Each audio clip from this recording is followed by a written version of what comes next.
이거 어디라고 했냐면요. 어디였죠? 도시군 관리계획. 광역 하시면 안 돼요. 도시군 관리계획입니다. 도시군 관리계획. 여러분들 그 표 외우셨죠? 좀 이따 쉬는 시간에 제가 시험 본다고 말씀드렸어요. 도시군 관리계획입니다. 도시군 관리계획. 도시군 관리계획에서 용도 세 가지 저희 지금 끝나고, 기반시설 끝나고, 그다음 도시군 계획시설 사업 끝나고 나서 이제 처음으로 법다운 법을 배워보는 거예요. 그래서 도시개발법부터는 절차가 정말 중요합니다. 그래서 사실 제가 여기서 좀 더 추가할까 했는데 이것까지 추가하면 여러분들 머리가 터질 것 같아서 제가 추가를 안 했는데, 다음에는 제가 뭘 추가할 거냐면요. 여기 앞에 제가 이렇게 네모 박스 쳐놨잖아요. 그래서 이거 절차 있죠. 절차는 여러분들이 꼭 외우셔야 돼요. 왜냐면 절차가 법마다 달라요. 그리고 여러분들 보시면 아시겠지만 개발법에는 개발계획이라는 게 나오고, 또 여기 그냥 이렇게 대충 볼게요. 그럼 여기 보면 이제 도시개발조합 나오죠. 그리고 또 여기 개발에는 실시계획이라는 게 나와요. 근데 또 뒤에 가시면 도정법 같은 경우는 여기는 또 무슨 계획이 나와요? 기본계획이 나와요. 그쵸? 기본계획이라는 게 나오고, 또 뒤에 가면 뭐가 나오죠? 네, 관리처분계획 나오지 않나요? 관리처분계획이라는 말이 나오잖아요. 그러니까 각 계획이 지금 4가지 종류가 나와요. 근데 누가 누구 건지를 아셔야 돼요. 그러니까 그런 계획조차를 지금 누가 누구 건지 모르시면 안 되기 때문에 그것까지 제가 추가를 하려고 하다가, 그것까지 추가를 하면 여러분들이 포기하실까봐 제가 그걸 추가 안 했어요. 그러니까는 요거는 제가 다음번에 이제 그 설 특강 때 다시 한번 제가 좀 정리를 할 거거든요. 그래서 요거는 외우셔야 됩니다. 그래서 계획이 어느 계획 건지는 최소한 아셔야 돼요. 그래서 여기서 지금 도시개발법에는 크게 이제 계획이 2가지가 나옵니다. 개발계획과 누가 나오죠? 실시계획이 나와요. 그래서 이게 항상 개발법도 그렇고 정비법도 그렇고 계획이 2개가 나오다 보니까, 2개씩 나오다 보니까 계획의 내용이 좀 중요해요. 왜냐면 계획 내용을 자꾸 왔다리 갔다리 해요, 지 맘대로. 그래서 여기 계획을 자꾸 이제 다른 내용이라고 한다거나 이런 식으로 바꾸거든요. 그래서 그 계획 내용을 좀 유의를 해 주셔야 돼요. 그래서 개발계획부터 보시면요. 개발계획이라는 건 말 그대로 도시개발법에 대한 개발계획을 하는 겁니다. 그래서 여기선 이제 특별하게 제가 여기 수립 시기가 좀 중요합니다. 왜냐면 우리가 지금까지는 다 어떻게 했었냐면요. 여기서도 원칙을 보시면 도시개발구역을 지정 전에 개발계획을 수립을 하죠. 계획을 수립을 하고 개발구역을 지정을 하잖아요. 앞에서도 다 그랬어요. 그쵸? 광역계획권 같은 경우도 광역계획을 수립을 하고 그 다음 계획구역을 지정을 했죠. 근데 얘 같은 경우는요, 원칙적으로는 얘도 똑같아요. 도시개발구역을 지정하기 전에 계획을 하고 그 다음 구역을 지정합니다. 그래서 대부분의 것들은 계획을 지정을 하고 그 다음 구역을 지정을 하는데, 여기는 예외가 있어요. 예외가 뭐죠? 구역을 지정을 한 다음에 개발계획을 하는 경우가 있습니다. 그렇기 때문에 얘만 이래요. 앞으로도 계속 계획을 세운 다음에 구역을 지정하는데, 얘만 구역을 지정하고 계획을 나오는 경우가 있어요. 그래서 얘만 이렇게 바뀌었기 때문에 얘가 좀 중요합니다. 그래서 여기서 교수님이 왜 그렇다 그랬냐면 예외였어요. 왜 예외였냐면 우리가 구역이라는 거는 구역을 지정을 하잖아요. 근데 구역을 지정하는 순간 뭐가 되죠? 지가가 뛰어요. 예, 그쵸? 우리가 지가가 상승이 됩니다. 그렇기 때문에 너무 지가가 너무 많이 올라가는 지역 같은 경우는 투기 과열이 될 수 있는 가능성이 높은 지역입니다. 그래서 여기 밑에 예시들을 보시면 원래 지금 현저히 지가가 낮은 지역들을 우리가 선정을 해놓습니다. 그래서 지금 지가가 너무 낮은 지역 같은 경우는 우리가 도시개발구역이라고 지정되는 순간 갑자기 지가가 너무 뛰기 때문에, 그러면은 이제 사람들이 투기 세력들이 많이 이제 들어올 수가 있잖아요. 그래서 그런 것 때문에 그런 걸 예방하기 위해서 구역 지정한 다음에 그 다음에 개발계획을 수립을 합니다.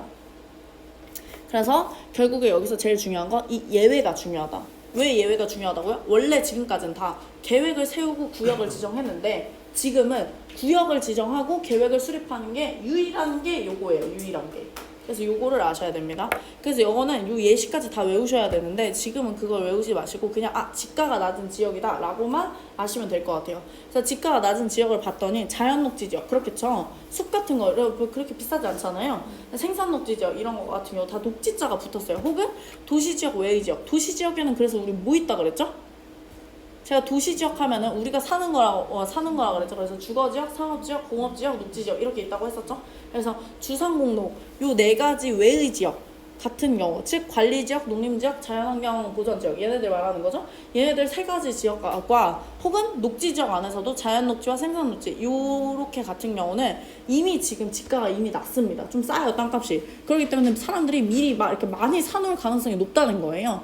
그렇기 때문에 이런 데 같은 경우는 구역을 지정하고 개발계획을 수립합니다.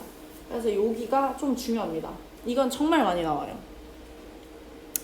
그래서 그렇게 됩니다. 그래서 개발계획은 그렇게 수립을 하고요. 개발계획을 변경할 경우에는 당연히 직접 변경을 할 수도 있고요. 혹은 관계 중앙행정기관의 장애 요청을 받아서 변경할 수도 있습니다. 이거 너무 뻔한 얘기죠? 그냥 그렇구나 하고 넘어가시면 돼요. 그다음에 개발계획의 수립 동의라는 게 있는데요.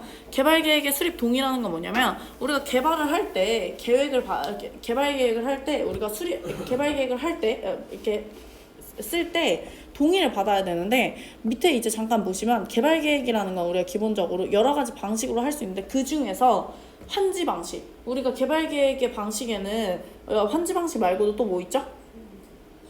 수용 또는 사용 방식 있죠. 그래서 크게 우리가 두 가지 방식으로 나뉩니다. 수용 방식을 하거나 혹은 환지 방식, 이렇게 두 가지 방식이 있는데 수용 방식과 환지 방식 중에서 수용 방식은 뭐냐? 다 싹 다 사들이는 거예요. 그러니까 이제 국가가 돈이 많아서 싹 다 땅을 다 사요. 그 다음에 싹 다 밀고 새로 만드는 거예요. 근데 그거 말고 돈이 약간 부족한 거죠. 그러니까 예를 들면 서울특별시 같은 경우는 집가가 너무 비싸서 이걸 다 살 수가 없어요. 이런 지역 같은 경우 우리가 뭘 하냐? 환지 방식을 합니다. 환지 방식은 뭐예요? 다 사는 게 아니고 이제 이 사람들한테 동의를 받아서 이걸 잠깐 이거를 내가 개발하고 너 다시 이 땅으로 돌려줄게. 그러니까 땅을 잠깐 빌렸다가 개발하고 다시 돌려주는 거죠. 이런 것들 우리가 환지 방식이라고 하는데 그 환지 방식을 할 경우에는 당연히 말 그대로 우리가 개발해서 돌려주는 거잖아요. 그렇기 때문에 사는 게 아니기 때문에 동의를 받아야 돼요. 그래서 이런 거는 동의 요건이 있습니다. 그래서 여러분들 여기 이제 개발법학과 도정법을 느끼시면 아시겠지만 미친 듯이 분수가 많이 나와요. 우리가 앞에서는 그 분수가 몇 개 안 나왔잖아요. 근데 제가 말씀드렸죠. 뒤에 가면 분수가 엄청 많이 나올 거다. 네, 여기서 분수가 엄청 많이 나옵니다. 근데 지금 외우지 마시고요. 나중에 외우시면 됩니다. 근데 일단은 원칙을 기억하셔야 되는데 원칙은 3분의 2의 2분의 1이 원칙이에요. 3분의 2의 2분의 1이 가장 많이 나옵니다. 근데 그래서 이거를 좀 기억하셔야 되는데 그래서 얘 같은 경우도 개발계획의 수립 동의는 환지 방식은 토지 면적의 3분의 2 이상 토지 면적 안에서 3분의 2 이상의 소유자들은 동의를 받아야 된다는 거예요. 그래서 제가 저번에 말했지만 3분의 2랑 총수는 좀 달라요. 3분의 2의 면적이라는 건 예를 들면 3분의 2의 면적을 한 사람이 가지고 있어요. 그럼 그 사람한테만 동의를 받으면 돼요. 근데 총수라는 건 뭐예요? 소유자가 전체 땅이 3분의 2는 한 사람이 가지고 있는데 3분의 1을 10명이 가지고 있습니다. 그럼 총 11명이잖아요? 그러면은 총수 2분의 1이에요. 그럼 몇 명한테 동의받아야 돼요? 6명한테 받아야 되는 거죠? 이렇게 받아야 되는 겁니다. 그래서 총수랑 면적, 그러니까 면적을 일단 면적도 받아야 되지만 둘 다 만족을 시켜야 되는 거예요. 그래서 소유자 총수와 면적 두 개 다 동의를 만족해야 되는데 대부분 이게 원칙은 3분의 2와 2분의 1이 가장 많이 나와요. 그래서 3분의 2와 2분의 1을 기억하시면 됩니다. 그래서 개발계획의 수립 동의는 토지 면적의 3분의 2, 총수는 2분의 1이 됩니다.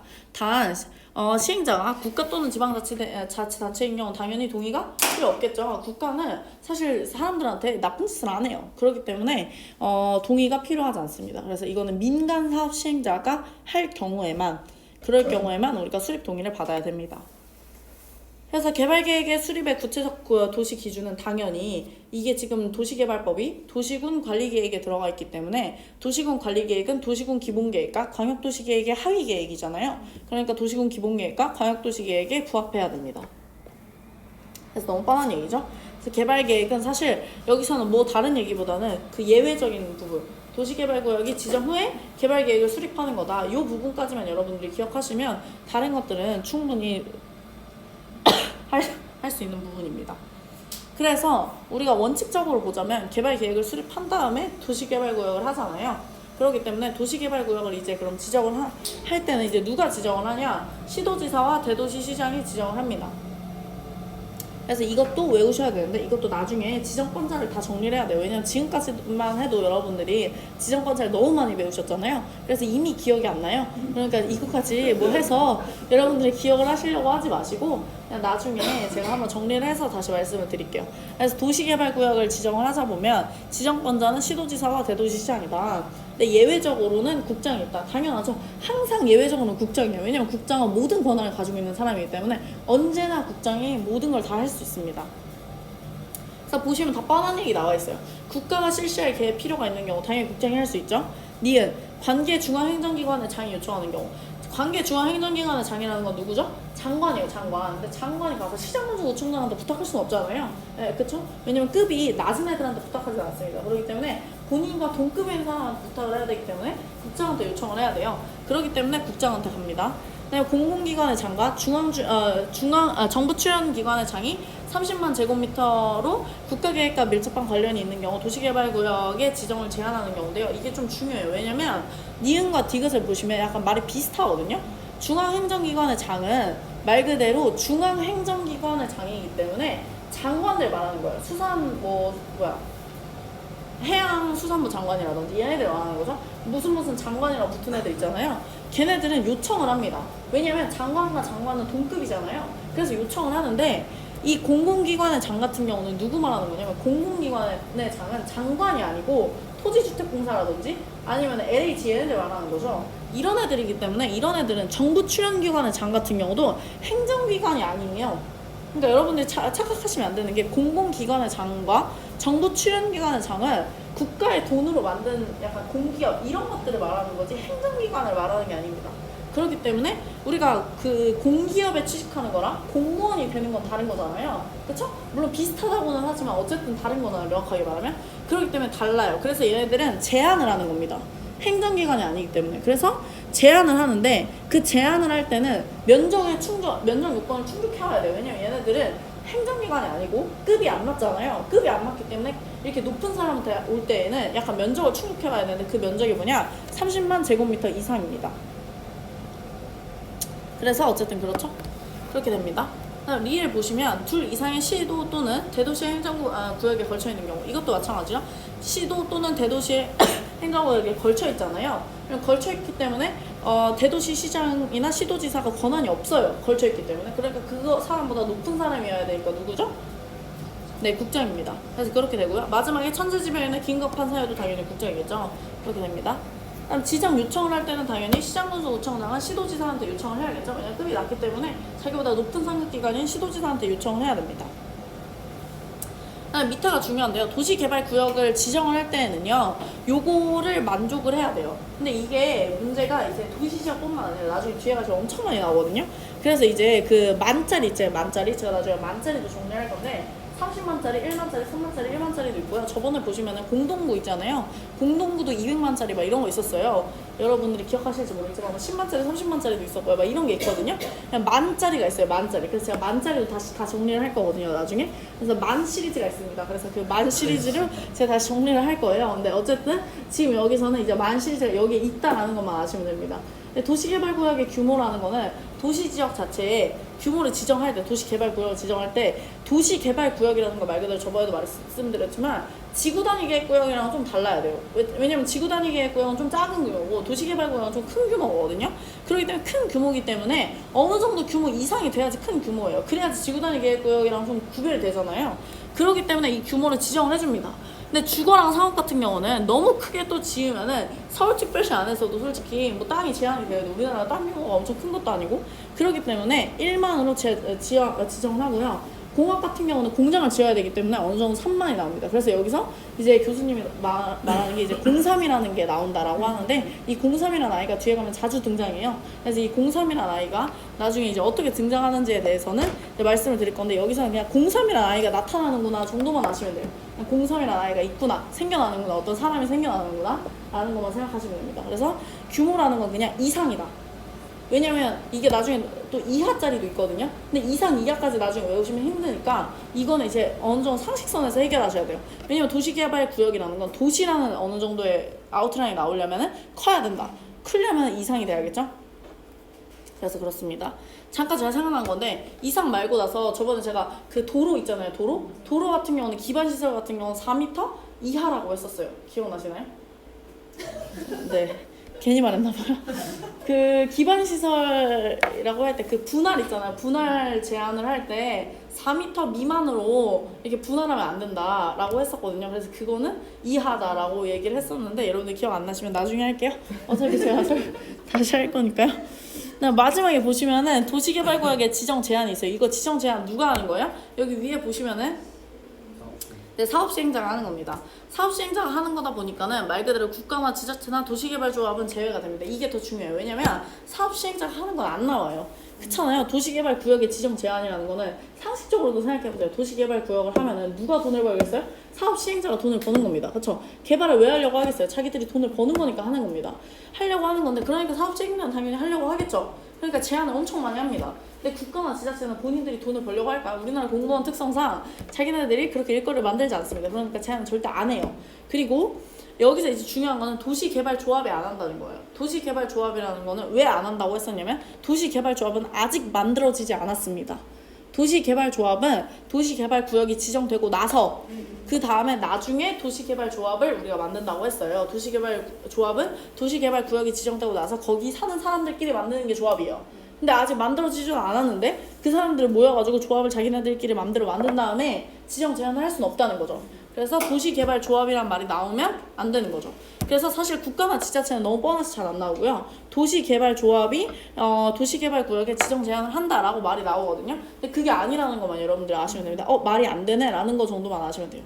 그러니까 이거는 약간 공법은 어떻게 보면 약간 좀 뭐라 그러지? 너무 약간 좀 쉽다라고도 생각할 수 있는 게 민법이나 이런 것처럼 어떤 사례 또 사례 이런 걸로 안 나와요. 얘는 그냥 이거 끝이에요. 이걸 알면 바로 답을 찍을 수 있습니다. 그러니까 사실 공법은 한번 여러분들이 이렇게 한번 하시잖아요. 그리고 바로 문제 풀면 제일 잘 풀어요. 왜냐면 이거 한번 딱 들었잖아요. 그럼 바로 기억이 나잖아요. 대충 맞다 그랬지 하면 이게 어느 정도 나오는 것들이거든요. 그렇기 때문에 이게 사실 공법은 나온 말 그대로 나오기 때문에 어떻게 보면은 사실 양이 많을 뿐이지 내용 문제를 풀 때는 좀 쉽거든요. 그래서 어쨌든 그렇습니다. 그렇고요. 그러다 보니까 지정 제한을 할 땐 사업 시행자가 하잖아요. 자기네들 돈 벌려고 하는데 거기에 있는 토지 소유자들이 아무도 동의를 안 해주는데 자기 돈 벌겠다고 나대면 안 되잖아요. 그렇기 때문에 동의를 받아와야 돼요. 동의를 받아와야 되는데 여기도 아까 제가 말씀드렸지만 3분의 2에 2분의 1이잖아요. 근데 2분의 1 버리고 3분의 2만 옵니다. 그래서 토지 면적이 3분의 2 이상인데요. 사실 여기서도 더 중요한 건 지상권자 포함이에요. 왜냐면 뒤에 가시면 지상권자 포함인 경우가 있고 아닌 경우가 있습니다. 그래서 포함인 경우랑 아닌 경우를 또 구분하셔야 되는데 그것도 나중에 이제 정리를 어차피 할 거기 때문에 그냥 여기선 포함이구나 라는 것만 아시면 되고 여러분들이 포함과 제외가 중요하다는 것만 아시면 돼요. 지금은 포함과 제외가 나중에 이슈가 될 수 있는 부분이구나 정도만 아시면 됩니다. 그래서 어쨌든 그렇고요. 그래서 사업시행자가 누구한테 지정 제한을 하죠?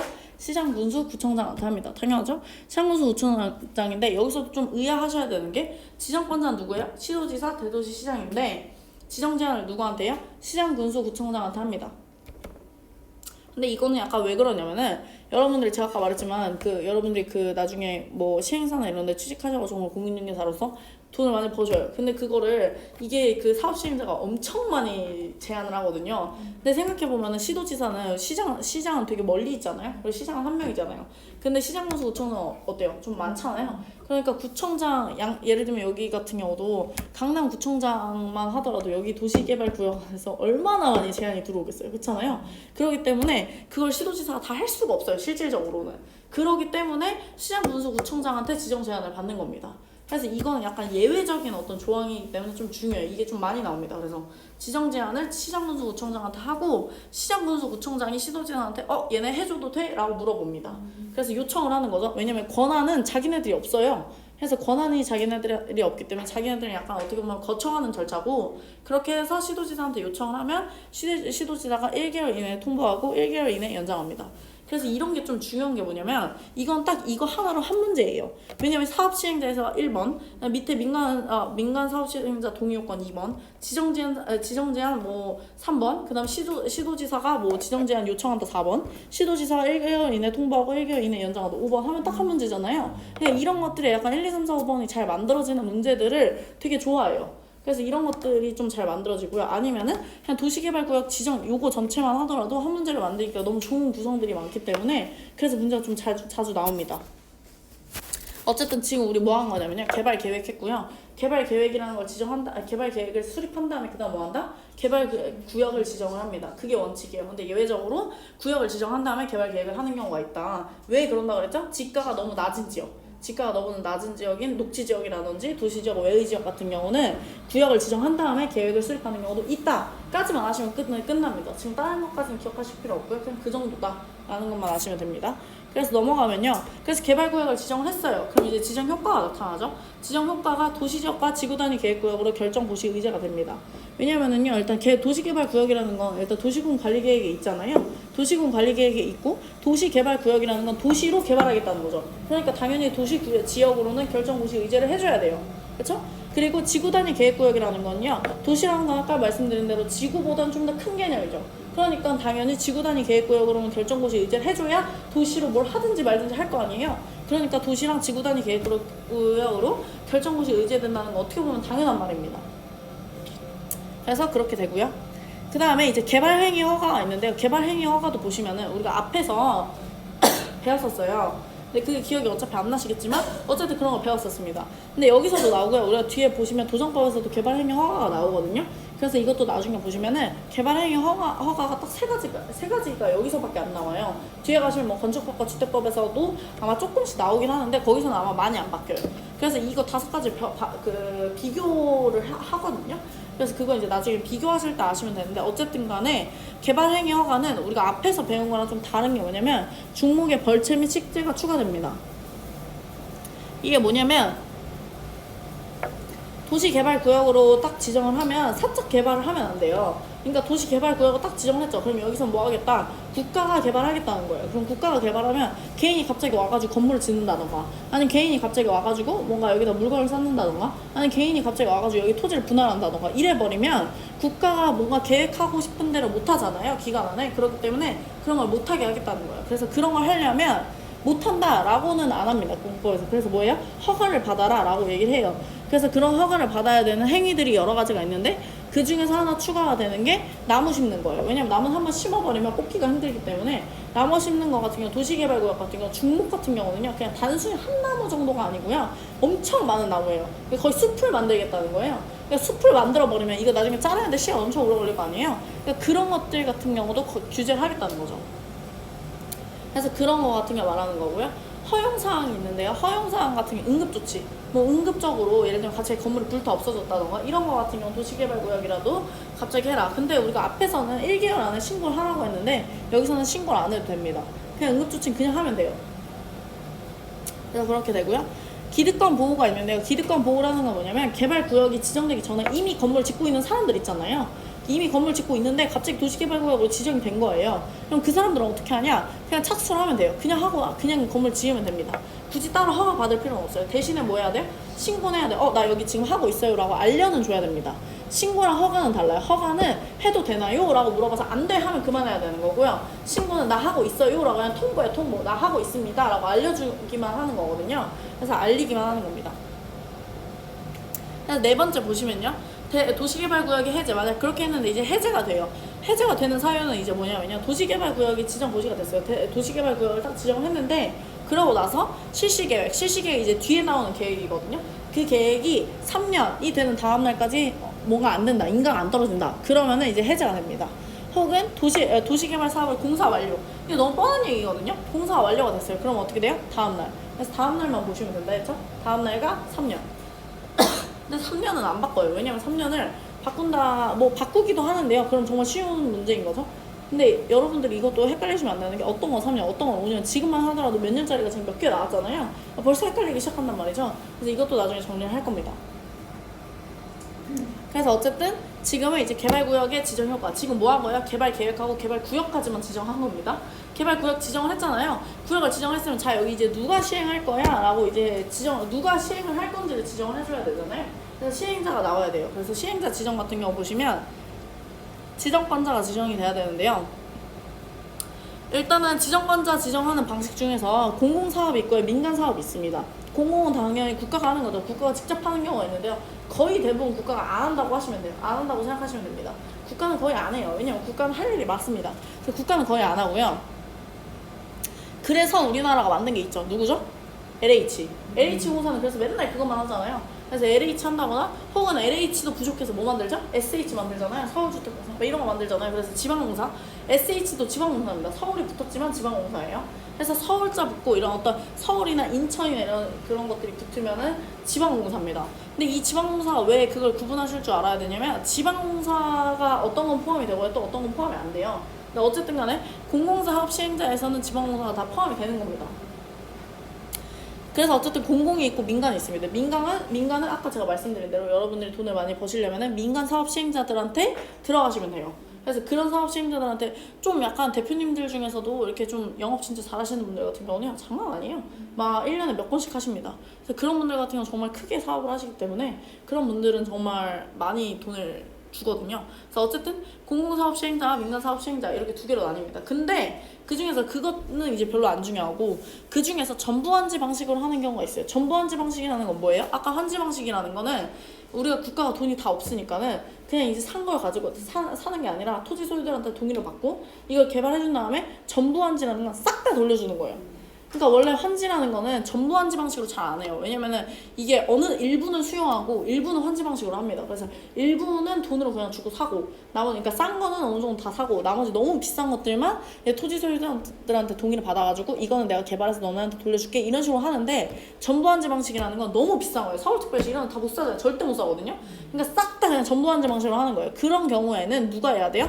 토지 소유자나 조합이 해야 됩니다. 왜냐면 너네들이 그냥 시행하라는 거예요. 그냥 이건 국가가 하거나 혹은 민간이 해버리면은 이제 마찰이 생기는 경우가 많잖아요. 그러니까 그냥 너네들 소유자들끼리 하는 게 소유자들이 지네들이 시행하는 게 좀 더 깔끔하다는 거죠. 그래서 그런 사람들이 이제 합니다. 그래서 전부환지 방식은 토지 소유자나 조합이 우선권이 있다는 거예요. 우선권이 있다는 건 다른 사람이 할 수는 있어요. 근데 그냥 이 사람들이 한다는 거는 웬만하면 이 사람들이 하겠죠. 네. 그래서 시행자를 선택을 하면 그 시행자들이 이제 조합을 설립을 합니다. 그 조합이 뭐예요? 도시개발조합이에요. 그러니까 아까 지정 제한에서 도시개발조합이 지정 제한을 하는 건 말이 안 되는 거예요. 왜냐면 도시개발조합이라는 건 도시개발구역이 지정돼야지만 도시개발조합을 만들 수가 있는 건데 도시개발구역 자체를 지정해줘. 우리 지역 지정해줘 라는 걸 조합이 말할 수가 없다는 거죠. 아직 설립이 안 됐기 때문에. 그러면 그냥 조합 설립하고 나서 하면 안 되나요? 라고 하는데 도시개발조합, 그건 그냥 조합이고요. 도시개발조합이란 말이 붙이려면 도시개발구역을 지정한 다음에 해야지만 도시개발조합이란 말을 붙여줍니다. 그래서 도시개발조합이라는 거는 보시면요. 조합 설립부터 볼게요. 그래서 조합 설립이라는 거는 이게 좀 중요합니다. 왜 중요하냐면요. 앞으로 조합이 엄청 많이 나오거든요. 조합이 엄청 많이 나오는데 웬만하면은 약간 비슷한 내용들이 정말 많은데요. 비슷한 내용들이 많은데 좀 다른 내용들만 제가 좀 체크를 해놓은 거거든요. 다른 내용과 비슷한 내용을 제가 좀 구분을 해드릴게요. 그래서 일단 조합 설립 부분을 보시면요. 조합 설립 인가 같은 경우는 조합 설립 시 토지 소유자 7명 있죠. 이건 달라요. 7명인 경우도 있고요. 11명인 경우도 있고요. 뭐 5명인 경우도 있고 막 이게 다르거든요. 숫자는 약간 조합마다 다릅니다. 그래서 외우셔야 돼요. 이거는 도시개발 조합이 7명이에요. 그리고 나서요. 조합 설립 동의 같은 경우는 토지 면적 3분의 2, 2분의 1 이거는 제가 뭐라고 했죠? 원칙이라고 했죠. 거의 대부분 3분의 2, 2분의 1이에요. 그래서 이거는 그냥 원칙이구나 라고 생각하시면 되고요. 그다음 조합 설립 등기는 30일 이내. 이건 대부분 다 그렇습니다. 설립 등기 자체가 원래 30일 이내 하는 겁니다. 등기는 그냥 한 달이라고 생각하시면 돼요. 그냥 등기라는 것 자체가 한 달 넘어가지 말아라 이런 소리죠.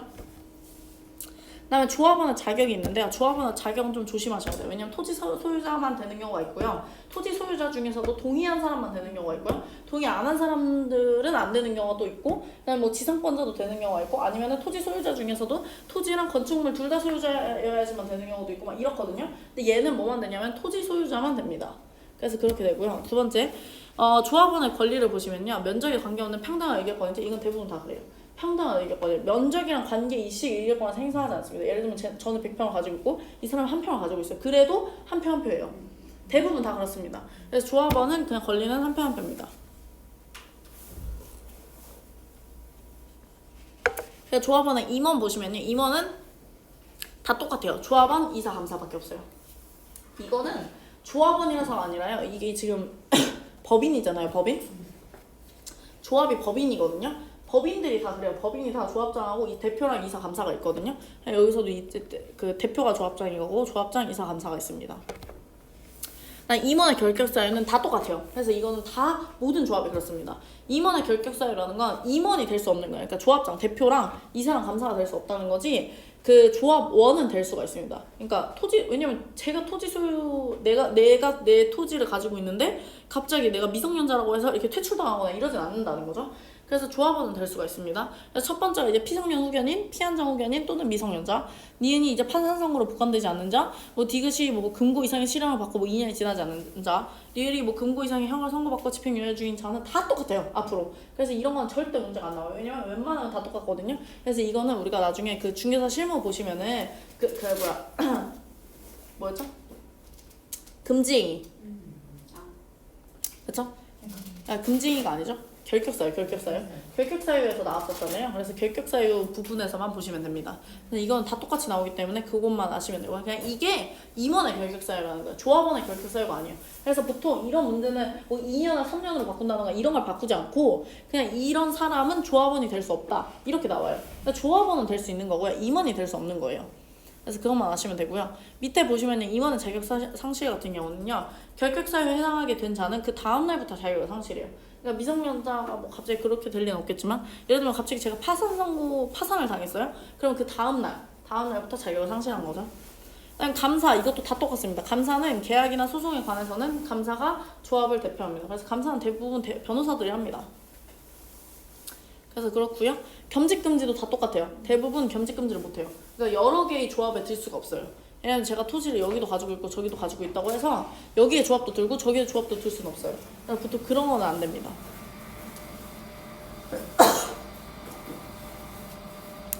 그 다음에 조합원의 법적 성격도 다 똑같습니다. 민법 중에 사단법인에 관한 규정을 준용합니다. 다 똑같아요. 그래서 똑같은 게 있고 다른 게 있기 때문에 앞으로는 다른 거 차이만 비교해 주시면 됩니다. 그다음 대의원회가 있습니다.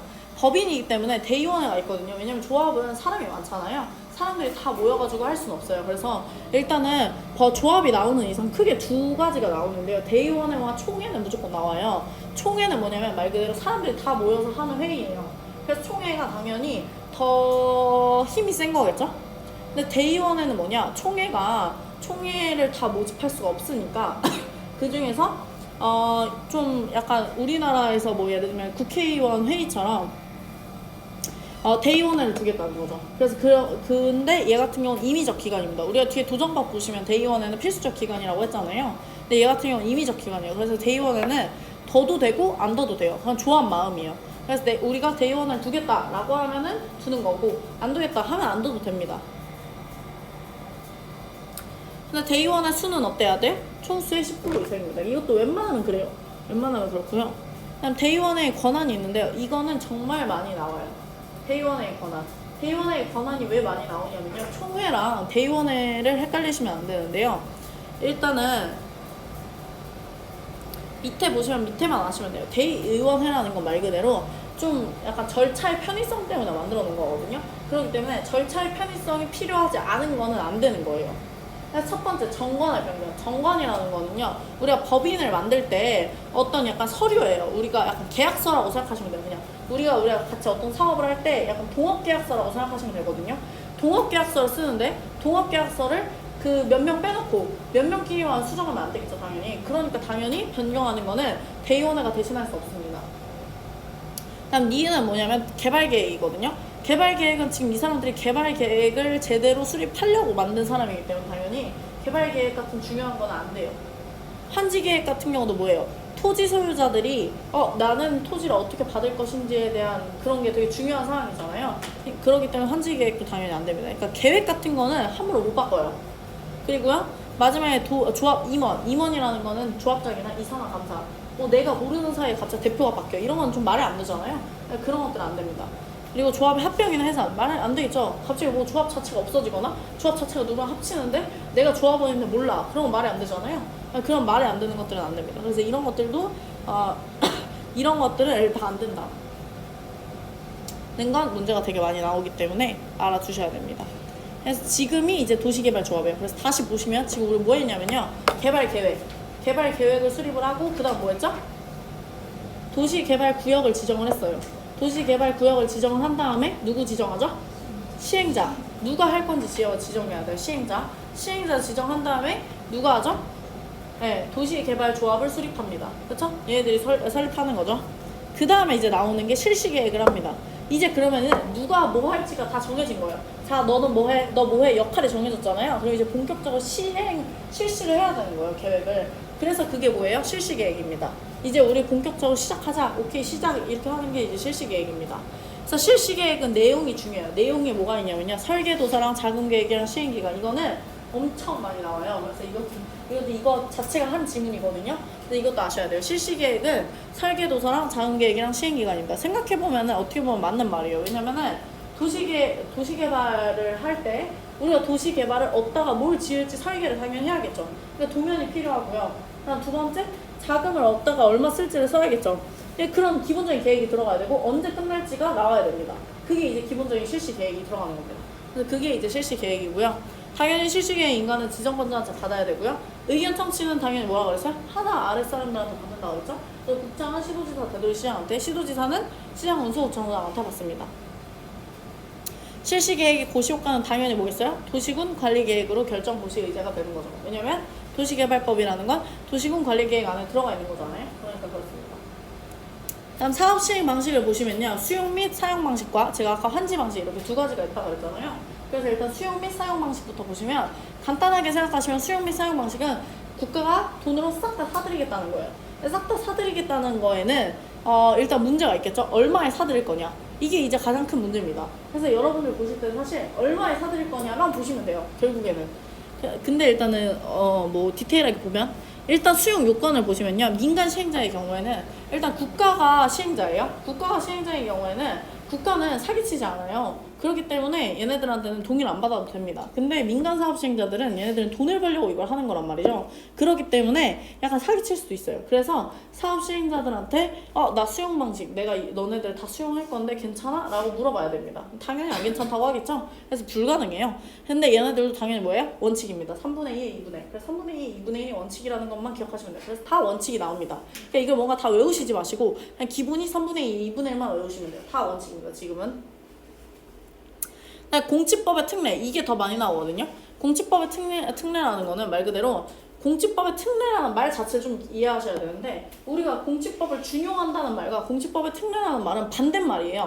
공지법에 준용한다는 건 공지법을 가져와서 쓰겠다는 거고 공지법의 특례라는 건 공지법을 가져와서 쓸 때 그 중에서 적용을 안 하는 게 있다는 거예요. 그래서 보시면 사업 인정 및 고시 의제 사업을 인정하고 고시하는 걸 의제할 때는 언제 되냐? 토지의 세부 목록을 고시할 때.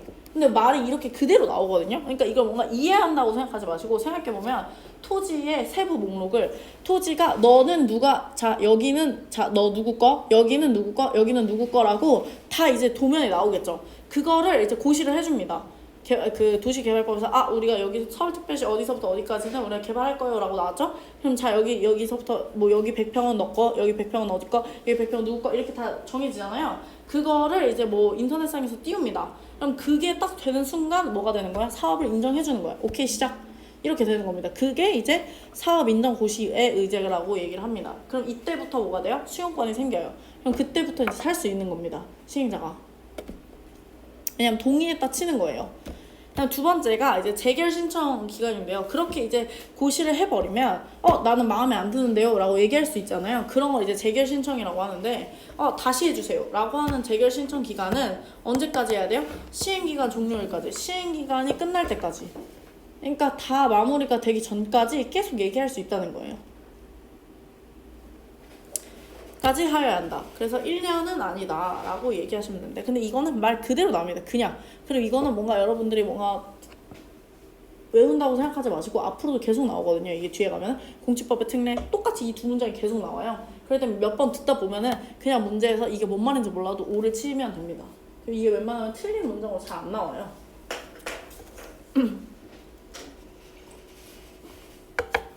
그러다 보니까 결국에 수용이라는 건 아까도 말씀드렸듯이 얼마에 살 거냐가 중요해요.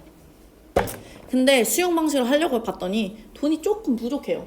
그러니까 돈이 있긴 있는데 돈이 좀 부족해요. 그래서 돈이 부족할 때 돈 대신 줄 수 있는 게 뭐냐면 토지상환 채권입니다. 토지상환 채권이라는 건 뭐냐면은 돈을 주긴 주는데 돈 대신에 약간 땅으로 주는 거죠. 땅을 다시 돌려줄게 라는 어떤 채권을 발행해 주는 거예요. 국가가. 그래서 토지 소유자가 원하면 매수대금의 일부를 지급하기 위해. 근데 여기서 중요한 건 뭐야? 매수대금의 일부를 지급하는 거예요. 그러니까 예를 들면은 어떤 사람한테 내가 수용을 해야 되는데 이 사람의 땅이 뭐 예를 들어 3천만 원이에요. 3천만 원을 다 토지상환 채권을 줄 수는 없습니다. 왜냐면 이게 토지 상환 채권이 나중에 보시면은 그 토지 소유자 입장에서 무조건 이득이에요. 왜냐면 이게 이자를 받는 거거든요. 3천만 원을 그때 당시에 딱 받는 것보다는 어차피 내가 당장 돈이 필요한 사람이 아니라면 좀 이따가 이자 받는 게 낫잖아요. 그러다 보니까는 결국에는 토지 상환 채권을 받는 게 더 이득입니다. 그럼 다 토지 상환 채권을 달라고 하면 완전 곤란해지잖아요. 그렇기 때문에 이거를 다 줄 수는 없고요. 3천만 원이다. 그럼 3천만 원 중에 일부만 줄 수 있어요. 그래서 일부만 주는데 그 일부의 범위가 또 얼마냐? 2분의 1까지만 됩니다. 그러니까 3천만 원이라는 건 1,500만 원까지만 토지 상환 채권을 줄 수 있다는 거예요. 어쨌든 그 일부를 지급하기 위해서 토지 건축물로 상환하는 채권을 발행할 수 있습니다. 시행자가. 그래서 그렇게 줄 수 있는데 지급 보증은 민간 시행자가 하는 겁니다. 그러니까 사실 민간 시행자 입장에서는 어떻게 보면은 좋을 수도 있고 나쁠 수도 있는데, 예를 들면 지금 입장에서는 당장 돈이 없어. 그러면 이 사람한테 일단 토지 상환 채권을 발행해줘버리고 그 다음에 일단 시행한 다음에 이거 팔아버리면 돈이 남을 거 아니에요. 거기서 이제 그냥 이자 조금 주고 차라리 이렇게 쓸 수도 있고요. 아니면 은행 이자가 더 싸다. 그럼 은행에서 융자 땡겨와가지고 이 사람한테 돈을 미리 줘버리고 그 다음에 할 수도 있는 거고요. 그러다 보니까 그건 이제 그때 상황마다 다르겠죠. 그래서 토지 상환 채권을 많이 발행하는 시행자도 있고 많이 안 발행하는 시행자도 있겠죠. 시기마다. 근데 어쨌든 그렇습니다. 그래서 지급 보증은 민간 시행자가 합니다. 근데 이 민간 시행자가 지급 보증을 한다는 건 무슨 말이냐면, 지급 보증이라는 건 이 민간 시행자가 토지 상환 채권을 다 발행해 놓고 나서 이 시행자가 파산해 버리는 거예요. 그럼 곤란해지잖아요. 그러면 이 사람들, 이 토지 소유자들의 그 집값을 다 누가 줄 거예요. 그렇기 때문에 민간 시행자는 토지 상환 채권을 발행을 하려면 지급 보증을 들으란 말이에요. 이 말은. 지급 보증을 들으란 말. 지급 보증을 누구한테 들어야겠어요? 당연히 국가한테 들어야겠죠. 그래서 나중에는 국가한테 지급 보증을 얼마에 들어야 되는지, 몇 프로를 예치해야 되는지 이런 게 나와요. 그래서 얼마, 예를 들면 토지 상환 채권을 100억을 발행할 거다. 그럼 20억 정도는 국가한테 돈을 내놓고 나서 발행을 해라. 이런 것들이 있어요. 왜냐면 나중에 혹시라도 이 사람들이 파산을 당하거나 그럼 이 돈에서 이제 한다거나 혹은 보험을 들어라 라든지 이런 것들이 있거든요. 그래서 지급보증이라는 건 민간 시행자는 망할 수도 있잖아요. 그런 걸 대비해서 지급보증을 들어야지만 너네들은 토지상환 채권을 발행할 수 있다라는 거고요. 공공은 망해요, 안 망해요? 안 망하기 때문에 당연히 지급보증 안 들습니다. 그래서 발행 규모는 아까도 말했듯이 2분의 1 초과하면 안 됩니다. 그리고 이율은 당연히 누가 정해요? 발행자가 정하겠죠. 당연하죠. 발행자가 당연히 자기네들이 이자를 줄 수 있는 만큼만 정하기 때문에 발행자가 정합니다.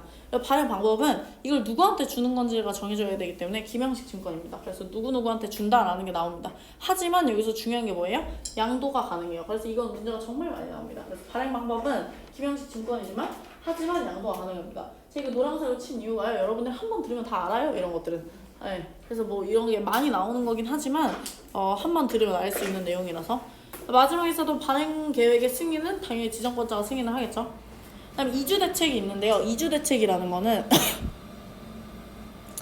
이게 지금 수용을 하게 되면은 거기 살던 사람들은 어디 딴 데 가서 살아야 되잖아요. 근데 딴 데 가서 사는 것도 계획을 의무적으로 수립을 해야 돼요. 이 사람들을 어디다가 살게 하고 그 기간 동안 어디에서 살다가 이 사람들 다시 돌아오게 할 건지를 수립을 계획하는 게 의무입니다. 시행자 입장에서. 그래서 그게 무조건 들어가야 됩니다. 그리고 선수금을 받는 게 가능해요. 왜냐면 민간 시행자 입장에서 솔직히 그렇게 돈이 많은 데가 없어요. 왜냐면 도시개발법 하려면은 거의 몇 천억 단위가 필요한데 그 돈을 다 가지고 있는 시행자가 어디 있겠어요. 돈이 없잖아요. 그러니까는 처음에 토지 소유자나 이런 사람들한테 돈을 미리 받을 수도 있습니다. 그래서 선수금을 받을 수가 있고요. 근데 선수금을 받으려면 뭐 해야 돼요? 지정권자의 승인을 받아야 됩니다. 원형지라는 말이 있는데요. 원형지란 말이 뭔지만 일단 아시면 되는데, 원형지라는 말은 일단 보시면 원형지 공급은 지정권자가 승인한 다음에 토지 면적의 3분의 1 이내에서 한정해서 할 수 있습니다. 근데 원형지라는 건 뭐냐면 국가나 지자체 혹은 학교나 공장 등의 부지로 직접 사용하는 자한테 줄 수 있는 거예요. 그러니까 쉽게 말하면은 원형지라는 건 어떤, 예를 들면 도시 개발을 한다. 그러면 무조건 뭐가 필요해요? 학교나 이런 것들이 필요하잖아요. 그럼 그런 걸 할 사람들한테는 주겠다는 거예요. 그거를 우선적으로 공급할 수 있다는 거죠. 왜냐면 솔직히 학교나 이런 거는 예를 들면은 그 토지 소유자랑 상관없이 어쨌든 들어와야 되는 거잖아요. 예를 들면은 어느 단지를 개발하는데 거기 같은 경우는 학교가 없어요. 그럼 학교를 무조건 넣어야 되는 거잖아요. 그러니까 학교 법인하고 컨택을 해서 학교 법인에 누군가 한 명 들어와야 되기 때문에 그 사람한테는 무조건 공급을 해야 되는 거잖아요. 그런 걸 우리가 뭐라 하냐면 원형지라 합니다. 그런 땅은. 그래서 그런 땅을 원형지라 하는데, 원형지 공급자는 학교나 공장 등의 부지로 직접 사용하는 자들한테 원형지를 공급할 수 있고요. 당연히 조건부 승인을 할 수 있습니다. 너 여기 들어와서 뭐 몇 년 동안 전매할 수 없다 라든지 이런 조건부를 승인할 수 있습니다. 당연히 이 사람들은 와서 팔면 안 되겠죠. 들어오자마자 하면 당연히 지가가 오를 텐데 그럼 그걸 바로 팔면 안 되기 때문에 원형지는 10년 범위 내에서 매각을 할 수가 없습니다. 그래서 지금까지 뭐 한 거냐면요. 다시 처음에 뭐였죠? 개발 계획이었고요. 개발 계획 다음에 뭐였죠? 도시개발 구역을 지정했죠. 개발 구역 지정한 다음에 누굴 지정해요? 시행자 지정하죠. 그 다음 뭘 설립하죠? 도시개발 조합을 설립합니다. 조합 설립했으면 이제 본격적으로 시작해야겠죠? 그래서 계획하는 게 뭐예요? 실시계획입니다. 실시계획에는 설계도서나 자금계획이나 아니면 기간 이런 것들을 하는 거죠. 그래서 이렇게 실시계획이 나타났으면 이제 본격적으로 무슨 방식으로 할 거냐를 지정하는 게 뭐예요? 사업 시행 방식입니다. 그 중에서 우리 지금 뭐 한 거냐면 수용 및 사용 방식입니다. 그 중에서 우리가 돈을 뭐로 할 거냐 중에서 대표적인 방식이 토지 상환 채권이에요. 그러니까 뭐 원칙은 현금이에요. 원칙은 돈으로 주는 게 현금으로 주는 게 원칙인데 돈이 부족할 경우에 토지 상환 채권으로 하겠다는 겁니다. 근데 돈이 너무 많이 부족해. 그런 경우 이제 환지 방식으로 하는 거죠. 뒷장에 넘겨보시면 이제 조성 토지가 있는데요. 아직 수용 방식이 끝나지 않았네요. 조성 토지 보시면 조성 토지라는 건 이제 토지를 조성을 할 때 토지 가격을 매겨야 되잖아요. 그러니까 이건 뭐냐? 우리가 수용 사용 방식을 할 때 그 토지 상환 채권으로 주던 아니면 현금으로 주던 이 토지 가격이 얼마인지를 매겨야 되잖아요. 근데 절대로 이거를 시가로 매기지가 않아요. 그래서 이걸 누가 얼마에 매길지를 뭐라 하냐? 감정평가업자가 평가한 금액으로 매깁니다. 근데 예외적으로 공급하는 가격이 이제 학교라든지 폐기물 처리 시설이라든지 이거 말고 좀 몇 가지 예외가 있거든요. 그래서 이 예외도 기억하셔야 되는데 어쨌든 이런 것들은 감정평가한 금액보다 가격 이하로 정할 수가 있거든요. 그래서 그런 가격 같은 경우는 우리가 예외적으로 공급 가격으로 할 수 있습니다. 어쨌든 그런 것들을 그런 가격, 그러니까 원칙적으로는 감정평가업자가 평가한 금액으로 우리가 금액을 한다라는 거죠. 그래서 공급 방법은요, 크게 세 가지 방법이 있는데요. 경쟁 입찰 방법, 그 다음에 추천 방법, 그 다음 수익 계약 방법이 있는데요. 이거 예시가 좀 중요한데요. 지금은 사실 이걸 다 외우실 수가 없으니까 그냥 이 방법만 있다고 아시면 돼요. 경쟁 입찰 방법이라는 건 뭐냐면, 자, 우리 이거 할 건데, 이거 지금 낼 건데, 자, 너는 얼마 쓸 거야? 라고 입찰하는 방식이 있고요. 두 번째 추천 방법은요, 그냥 아무나 하고 싶은 사람 다 내 라고 하면 추천하는 방식이 있습니다. 세 번째는 이제 수의계약 방식인데요. 수의계약 방식이라는 건 그냥 1대1로 계약하는 거예요. 그래서 그냥 이제 사람들마다 하나하나 이제 업체를 비교해보고 나서 이 업체가 괜찮다라고 하면은 이제 수의계약을 하는 거죠. 아홉 번째가 이제 환지 방식입니다. 말 그대로 수용이랑 사용 방식이 아니라 환지 방식은 토지 소유자들한테 토지를 돌려주는 거예요. 그런 게 이제 환지 방식인데 여기서 나오는 게 이제 환지 계획이라는 거죠. 그래서 여기서 이제 뭐냐면 이 계획이 여기서 환지 계획이 또 나오잖아요. 그래서 환지 계획이 뭔지를 또 아셔야 돼요. 환지 계획에는 보시면 환지라는 말이 웬만하면 다 들어가고요. 그 다음에 청산 대상 토지 명세, 채비지 보류지, 그 다음에 입체 환지라는 말이 나오는데요. 여러분들이 여기서는 이제 내용도 나중에 일단 어쨌든 아셔야 되지만 채비지 보류지 입체 환지가 뭔지만 아시면 돼요. 지금은 채비지라는 거는 경비 충당의 목적을 남겨두는 거예요. 우리가 사업을 하려면은 기본적으로 예를 들면 아파트 같은 경우도 아파트를 재개발하잖아요. 그럼 재개발할 때도 돈을 벌려면은 지금 예를 들면 100세대가 있다. 그럼 재개발하려면 120세대가 건축이 될 수가 있어야지만 우리가 다시 짓는 거지. 이게 120세대가 안 되면은요 다시 안 지어요. 왜냐면 돈이 안 남는데 왜 짓겠어요? 그렇잖아요. 그렇기 때문에 돈이 남아야지만 합니다. 그래서 토지 같은 경우도 마찬가지로 이게 토지가 남아야지만 합니다. 그래서 토지가 남는 그 토지들 있죠. 이 남는 토지들 중에서 사업 시행자가 어쨌든 자기도 자기 그 사업 시행한 그 돈을 벌어야 되잖아요. 그런 번 돈들 같은 경우도 가져와야 되기 때문에 그런 경비 충당의 목적으로 쓰는 토지를 우리가 채비지라고 하고요. 두 번째 보류지라는 게 있는데요. 보류지라는 건 말 그대로 보류할 거잖아요. 그래서 남겨둘 토지입니다.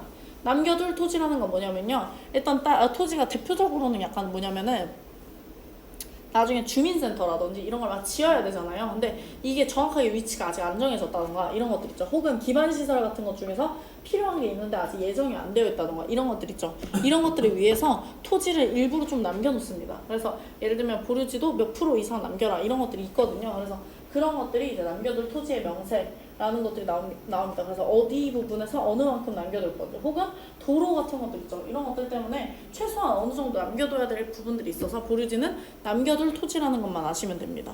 입체환지는 뭐냐? 입체환지라는 건 예를 들면 내가 토지 땅 소유자인데 여기에 건물 지을 거래요. 근데 이 땅 소유자라고 해서 이 건물이 내게 될 수 있는 건 아니잖아요. 그래서 이 땅값에 비례해서 뭐 건물에 있는 아파트 한 채를 받는다던가 이런 게 있는 거죠. 그래서 입체환지라는 건 토지의 소유자가 건물로 받는 걸 이제 입체환지라고 합니다. 그래서 토지를 건물로 받는 걸 입체환지라고 해요. 그래서 그런 걸 이제 환지계획의 내용에 담는 겁니다. 그래서 여러분들은 지금은 일단 채비지랑 보류지랑 입체환지가 뭔지만 아시면 됩니다. 그래서 원칙적 작성 기준 같은 경우는 위치, 지목, 면적, 토지, 수리 뭐 이런 것들을 다 고려해야 된다. 너무 뻔한 내용이고요. 이런 것들은 잘 안 바꿉니다. 예외적으로 작성 기준이 있는데요. 이것도 사실 외우시긴 외우셔야 되는데 이것도 지금 뭔가 외우시기보다는 이게 뭔 말인지만 아시면 되는데 환지 부지정이라는 건 내가 토지 소유자인데 환지 부지정이라는 건 내가 토지를 다시 안 돌려받겠다는 거예요. 그럼 뭐 하겠어요? 돈 받겠죠? 돈 받고 나가겠다는 겁니다. 그럼 되게 좋아해요. 왜냐면 돈 받고 나가는 게 좋겠죠. 이 사람들 입장에서는 토지 가격은 무조건 개발 전보다는 개발 후가 훨씬 더 많이 뛰겠죠. 근데 지금 가격으로 돈 받고 나간대요. 너무 땡큐잖아요. 그렇기 때문에 환지 부지정인 사람들은 너무 좋아합니다. 다만 환지 부지정을 할 거면 거기에 임차권자가 있으면 임차권자의 동의도 받아야 됩니다. 그래서 이게 좀 문제가 많이 나오는데 어쨌든 이것도 뭐 나중에 하겠습니다. 어쨌든 그렇습니다. 그렇게 되고요. 증원지, 가만지가 있는데요. 증원지, 가만지 같은 경우는 예를 들면 내가 뭐 지금 15평짜리 아파트가 있는데 앞으로 지어질 아파트에는 15평짜리가 없어요. 20평부터 돼요. 그러면은 이제 20평짜리 아파트를 제가 받는 거잖아요. 그럼 5평이 늘려서 받는 거잖아요. 그럼 그런 것들을 이제 우리가 뭐라고 한다? 증원지라고 합니다. 근데 증원지라고 하게 되면은 우리가 돈을 더 내야 돼요, 무조건. 돈을 더 내게 되겠지만 어쨌든 증원지도 가능하고요. 혹은 내가 지금 50평짜리 아파트 살고 있는데 50평짜리는 앞으로 안 지어져요. 40평짜리로 지어진대요. 그러면 가만지 되는 거잖아요. 이런 것도 가능하다는 거죠. 그러게 되면 돈을 돌려받겠죠. 어쨌든 그렇습니다. 그렇게 되고 입체환지는 아까도 말씀드렸듯이 토지의 소유자가 건축물로 받는 거죠. 이런 것들이 이제 입체환지라고 합니다. 그래서 결국에는 가격평가라는 건 1차는 누가 하냐면 감정평가업자들이 하고요. 2차 같은 경우는 토지평가협의회 심의회를 거쳐서 결정을 하게 됩니다. 이런 것들도 뭐 나중에 좀 더 자세히 보실 거니까요. 그냥 그렇다 정도만 아시면 될 것 같아요. 그리고 환지계획 인가는 당연히 누가 하겠어요? 시장군수 구청장이 합니다. 다음 환지 예정지 지정이 있는데요. 환지 예정지 지정은 할 수도 있고 안 할 수도 있습니다. 예를 들면 환지를 할 건데 일단은 이렇게 환지 예정지를 보통 하는 이유가요. 예를 들면 여기가 너무 많이 뭔가 소유권 이전이 많이 된다거나 이런 것들 있잖아요. 이런 데 같은 경우 환지 예정지를 미리 지정을 하는 거예요. 그래서 어차피 이거 다시 이제 개발할 거라서 지금 들어오지 말아라. 그러니까 뭐 예를 들면 전세 세입자가 너무 많은 지역 같은 경우는 환지 예정지를 미리 지정해서 우리가 한 5년 뒤면 개발할 거다. 그러니까 너네 여기 지금 임차권 살지 말아라. 왜냐면 우리 몇 년 뒤면 어차피 할 거니까는 너네 여기 들어와봤자 나중에 이제 나가야 된다. 이런 것들을 이제 예고하기 위해서 하는 거거든요. 근데 어쨌든 환지 예정지를 지정을 하게 되면 뭐가 되냐? 사용 수익권이 이전이 됩니다. 그리고 채비지에 사용 수익이 처분이 되는데요. 이 말 자체가 좀 중요한 거라서 그냥 사용 수익권이 이전된다라는 것만 아시면 돼요. 환지 예정지가 지정이 되면 환지가 될 거잖아요. 그럼 뭐겠어요? 당연히 사용 수익권은 그 다음 토지로 이전이 되겠죠. 그쵸? 개발된 토지로 이전이 됩니다. 왜냐면 이게 개발된 토지로 이전이 된다는 게 무슨 말이냐? 어차피 똑같은 토지 아니냐라고 하는데 이걸 뭐라고 생각하셔야 되냐면 등기부등본이라고 생각하셔야 돼요. 우리가 이전에 등기부등본 있을 거 아니에요, 토지가? 근데 개발이 되면 등기부등본 이걸 다 폐지시키고 새로 만드는 거예요, 등기부등본을. 그러니까 이 등기부등본에 있는 모든 내용이 열로 넘어간다는 거예요. 그렇기 때문에 우리가 사용수익권이 이전된다는 표현을 쓰는 겁니다, 굳이.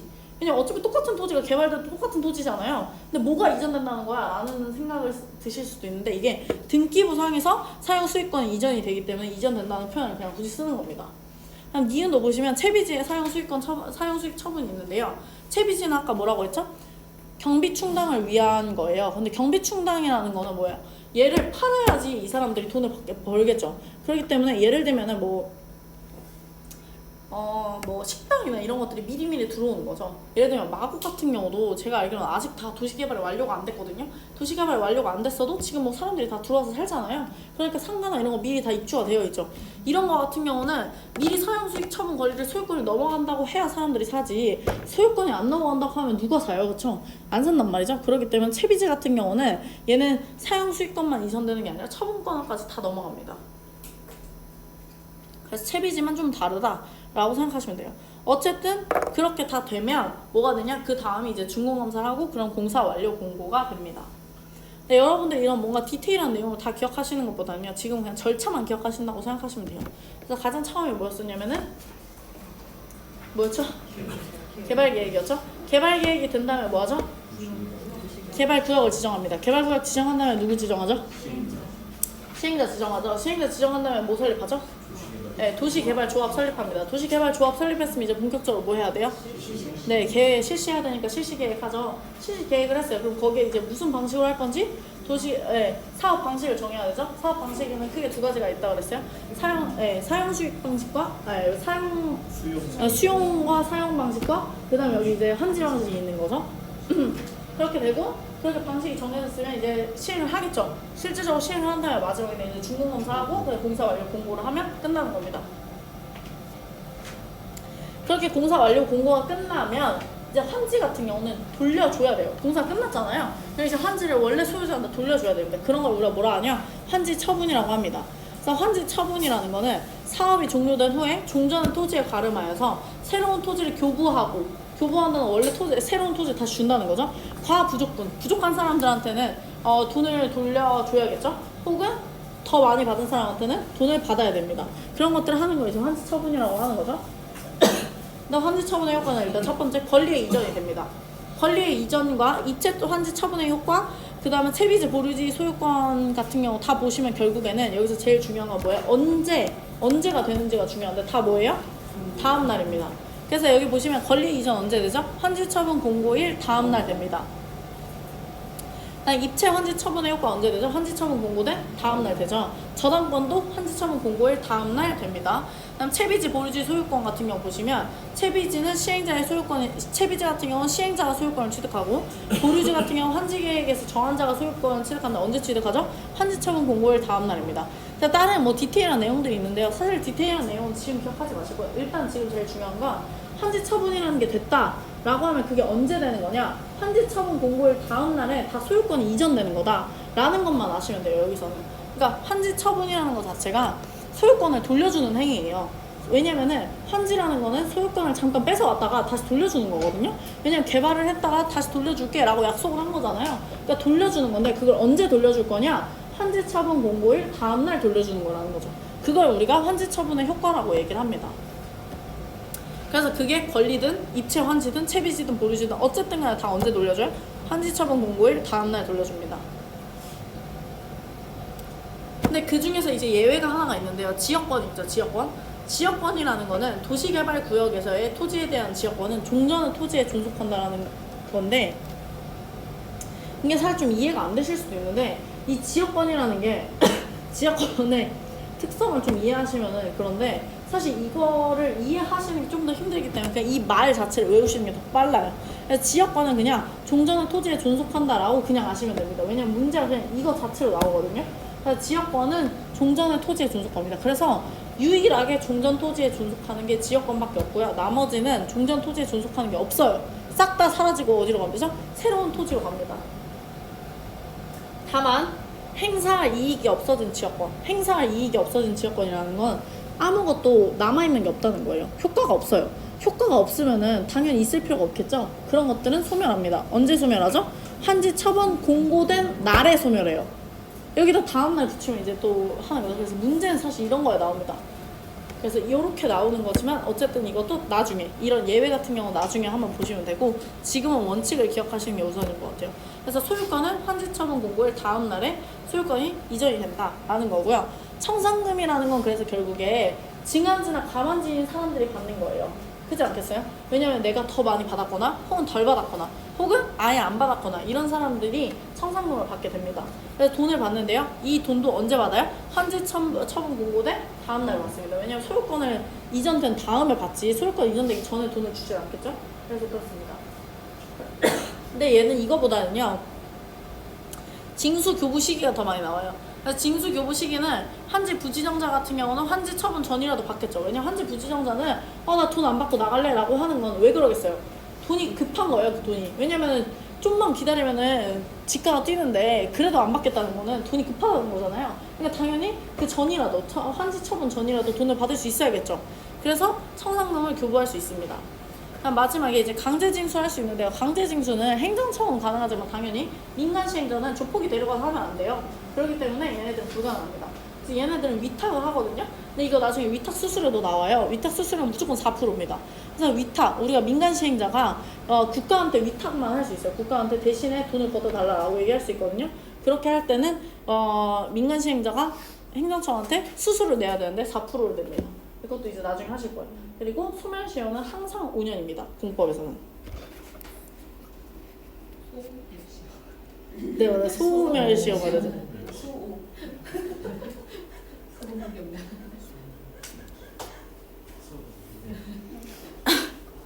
그렇게 되겠죠? 이게 사실은 도시개발법입니다. 근데 사실 개발법 다음 이제 도시 및 주거환경 정비법인데요. 정비법은 솔직히 많은 사람들이 버립니다. 그게 아니고요. 어려운 게 아니라 거기서도 막 개발법은 6문제 나오는데 목표가 5문제라고, 정비법은 6문제 나오는데 목표가 3문제 나잖아요. 이게 왜 그러냐면 양이 많아요. 그러니까 이게 여기 보시면 아시겠지만 양이 좀 많아서, 양이 많다 보니까 여러분들이 좀 짜증나죠? 그래서 그냥 안마 맞출 바에는 그냥 6문제를 버리고도 그냥 합격을 할 수 있으니까 안 하는 경우가 많은데, 일단은 보겠습니다. 정비사업을 보시면요. 정비사업이라는 건 주거환경 개선 사업 플러스 재개발 사업 플러스 재건축 사업을 우리가 정비사업이라 합니다. 여러분들 사실 재건축은 많이 들어보셨을 수도 있거든요. 아파트 보통 재건축한다 이런 얘기 하잖아요. 그래 재건축 사업이고, 주거환경 개선은요 달동네를 이제 다시 하는 거고, 재개발 같은 경우는 좀 더 열악한, 그래서 밑에 나오죠. 주거환경 개선이라는 건 정비 기반 시설이 극히 열악하고, 그 다음에 공동이용 시설이죠. 시설을 확충하고, 그 다음에 주거환경을 보전 정비 개량하고, 그러니까 완전 달동네 말하는 거죠. 주거환경 개선이라는 건. 재개발이라는 건 정비 기반 시설이 열악하고 불량 건축물이 밀집하고 상업공업지역에서 많이 나타납니다. 근데 재건축은 그렇지 않아요. 그냥 이건 뭐예요? 노후 건축물. 그러니까 대부분 재건축은 그냥 아파트 생각하시면 돼요. 아파트가 오래됐다 그럼 재건축하는 거고요. 재개발 같은 경우는 이제 좀 동네가 안 좋아야겠죠. 동네 자체가 안 좋거나 아니면 상업공업지역에 상권이 좀 활성화하기 위해서 싹 다 밀고 새로 짓는다던가 이런 것들을 위해서 하는 겁니다. 그래서 주거환경이 제일 안 좋은 동네, 그 다음이 재개발 동네, 그 다음 재건축 사업. 그러니까 재건축 사업은 동네가 안 좋은 게 아니라 그냥 그 아파트 자체가 좀 노후화 됐거나 이런 경우에 이제 다시 하는 거죠. 그래서 그렇게 되고요. 여기서 나오는 노후 불량 건축물이란 뭐냐? 철거 대상 건축물을 말합니다.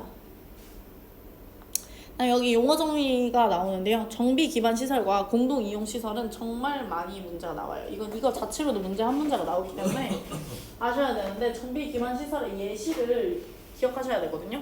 정비 기반 시설에는요, 도로, 상하수도, 공원, 공용 주차장, 공동구 상하수가 있어요. 이거 그냥 외우시면 됩니다.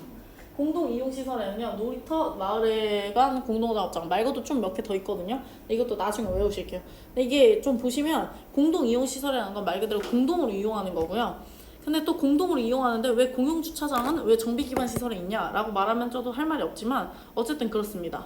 네. 근데 어쨌든 좀 저도 왜 그런지 모르지만 그렇다네요. 그래서 이런 것들을 여러분들 정비 기반 시설과 공동 이용 시설 중에서도 자주 바꾸는 게 있거든요. 그래서 그 바꾸는 걸 좀 기억하셔야 됩니다. 대지라는 건 여기서 정비 사업에 의해서 조성된 토지를 우리가 대지라고 말하고요. 여기서 제일 중요한 말이죠. 토지 등 소유자. 토지 등 소유자라는 말이 나오는데, 우리가 도정법에서만큼은 토지 등 소유자라는 말이 정말 많이 나와요. 그래서 문제에서 여기 옆에다가 꼭 써놓으세요. 토지 등 소유자와 토지 소유자는 다른 말입니다. 토지 소유자와 토지 등 소유자는 다른 거예요. 왜냐면 토지 등 소유자는 토지 소유자 말고 건축물 소유자도 있고요. 지상권자도 있습니다. 그래서 토지 등 소유자는 토지 소유자 말고 다른 사람들도 포함해서 말하는 거다. 그래서 여기 보시면 주거환경 개선 사업과 재개발 사업 있죠? 그러니까 좀 동네가 안 좋은 동네들이에요. 그런 사업 같은 경우는 토지 또는 건축물 소유자 또는 지상권자를 포함해서 토지 등 소유자라고 말을 하고요. 재건축 사업 같은 경우는요, 아파트 생각하시라고 그랬죠? 아파트는 대부분 건축물과 부속 토지를 같이 가지고 있잖아요. 그래서 건축물과 부속 토지 소유자를 말합니다. 근데 이 말은 반대로 말하면 건축물만 가지고 있는다던가 부속 토지만 가지고 있는 거는 안 돼요. 네. 그래서 그런 것들을 우리가 토지 등 소유자라고 말합니다. 그 다음에 토지주택공사 등이라고 하면 얘도 마찬가지로 토지주택공사랑 지방공사도 말하는 거예요. 그러니까 토지주택공사뿐만 아니라 뭐 서울주택공사라든지 아니면 뭐 인천주택공사 이런 것들 다 말하는 거죠. 그다음 정관 등이라고 말하면 정관, 규약, 시행규정까지 다 말하는 거고요. 여기도 시장, 군수 등이라고 말하면 누구 말하는 거예요? 특별자치시장, 특별자치도지사, 시장군수구청장이죠. 그러니까 여기서 등자를 되게 좋아합니다. 등등등이 되게 많이 나오는데 이 말은 무슨 말이야? 법이 길다는 거예요. 법이 기니까 이걸 다 쓰기 힘드니까 등을 많이 쓰는 거죠. 그래서 등에 이제 들어가 있는 사람들을 좀 기억하셔야 됩니다. 그래서 이제 계획부터 시작을 할게요. 여기는 이제 개발 계획이 아니라 개발이 아니라 정비를 하는 거기 때문에 기본 계획부터 시작합니다. 얘를 사실 기본 계획도 줄임말이고요. 명확하게 말하면 도시 주거 환경 정비 기본 계획입니다. 그걸 줄여서 그냥 기본 계획이라고 말을 하는 건데 문제에서도 기본 계획이라고 나오니까 그냥 기본 계획이라고 외우셔도 됩니다. 그래서 어쨌든 기본 계획부터 시작을 하는데요. 기본 계획 같은 경우는 6명이 아니라 5명이죠. 누구 빠지죠? 군수 빠집니다. 그래서 또 정비 계획 같은 경우는 군수는 안 돼요. 왜냐면 이렇게 생각하시면 되는데 달동네는 정비할 게 없어요. 그래서 달동네는 이미 그 시골 같은 경우는 이미 어차피 시골이기 때문에 정비할 게 많지 않습니다. 그래서 군수는 빠지고요. 그래서 정비는 10년 단위로 하게 됩니다. 당연히 타당성 검토는 5년이겠죠. 그리고 임의적 수립권자 같은 경우는 대도시가 아닌 시인데요. 예를 들면 대도시가 아닌 시 같은 경우 좀 시가 좀 조그만하잖아요. 그래서 이런 것도 만약에 정비할 필요가 없을 수도 있잖아요. 그런 데 같은 경우는 기본 계획을 수립을 안 해도 된다라는 거죠. 근데 만약에 수립을 했어요. 그러니까 대도시가 아닌 시가 수립을 안 해도 되는데 만약에 했어요. 그러면 수립을 했으면 얘네들은 나중에 도지사한테 승인을 받아야 돼요. 근데 다른 애들 있죠?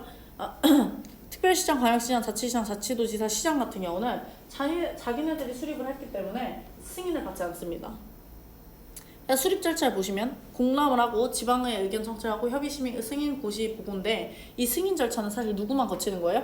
대도시가 아닌 시만 거치는 겁니다. 대도시가 아닌 시가 수립을 했으면 도지사 승인을 받는 거고요. 나머지는 승인을 받지 않습니다. 그래서 승인 절차는 대도시가 아닌 시 임의적 수립권자가 했다면 그렇다면 이제 도지사의 승인을 받는다는 거죠. 그게 이제 기본 계획에 대한 기본 내용이고요. 그 다음에 이제 실시되는 게 안전진단입니다. 안전진단. 재건축 사업 같은 경우는 그러니까 다른 여기 주거환경 개선 사업이나 재개발 사업 같은 경우는 안전진단이 없잖아요. 근데 재건축 사업 같은 경우는 안전진단이 있습니다. 그래서 제가 지금 일단 목동아파트 사니까 목동아파트도 1단지부터 14단지까지 있거든요. 근데 지금 다 안전진단 모금해요. 안전진단 하려고 안전진단 돈 모금하거든요. 그래서 한 가구당 50만 원 이상씩 내라고 지금 다 거기 이렇게 지금 해놨거든요. 그래서 뭐 벌써 뭐 1억 돌파했다라든지 뭐 이렇게 올려놨더라고요. 그래가지고 그런데 어쨌든 간에 안전진단이 가장 먼저죠. 안전진단이 통과가 되면 사실 거의 됐다 보는 거죠. 그냥 안전진단에서 거의 이렇게 빠꾸는 데가 많기 때문에 안전진단이 가장 우선입니다. 그래서 재건축 사업의 안전진단을 보시면 안전진단 실시 요청을 해야 되는데 요청을 하려면 뭐 해야 돼요? 요건을 충족해야 됩니다. 요건을 충족하려면 어때야 됩니까? 건축물 부족 토지 소유자의 10분의 1 이상 동의를 해야 됩니다. 안전진단 대상은 주택단지의 건축물이에요. 그러니까 뭐예요? 아파트죠, 아파트. 그래서 안전진단이 넘어가면 그 다음에 나오는 게 누구죠? 정비계획입니다. 정비계획. 그러니까 앞에서 나오는 기본계획이 있고요. 그 다음에 나오는 게 누구예요? 정비계획입니다. 정비계획 한 다음에 여기도 마찬가지 뭐예요? 계획 다음에 구역 지정이에요. 근데 정비계획도 내용이 있는데 사실 여기서는 설명하지 않아서 제가 그냥 넘어갔거든요. 그래서 이거는 이제 그 다음 과정에서 보겠습니다. 어쨌든 정비계획을 하고 정비계획 다음에 정비구역을 지정을 합니다. 그래서 정비구역 지정권자 보시면 마찬가지로 여기서 다시 누가 생겨나요? 군수가 생겨납니다. 아까는 군수 없었죠? 근데 여기서는 군수가 생겨납니다. 그래서 기본계획은 너무 기본적인 거라서 군수가 없지만 정비구역이 지정이 됐다면 이건 군수가 할 수 있어요. 그래서 군수와 정비구역을 지정권자를 할 수 있고요. 정비구역의 행위 제한을 마찬가지로 어때야 돼요? 도시개발법과 행위 제한이 동일합니다. 그래서 뭐 아까 마찬가지로 뭐 중목이나 벌채 이런 것들 그 숲 같은 거 심으려면 허가 받아야 되고 이런 것들 말하는 거죠. 똑같고요.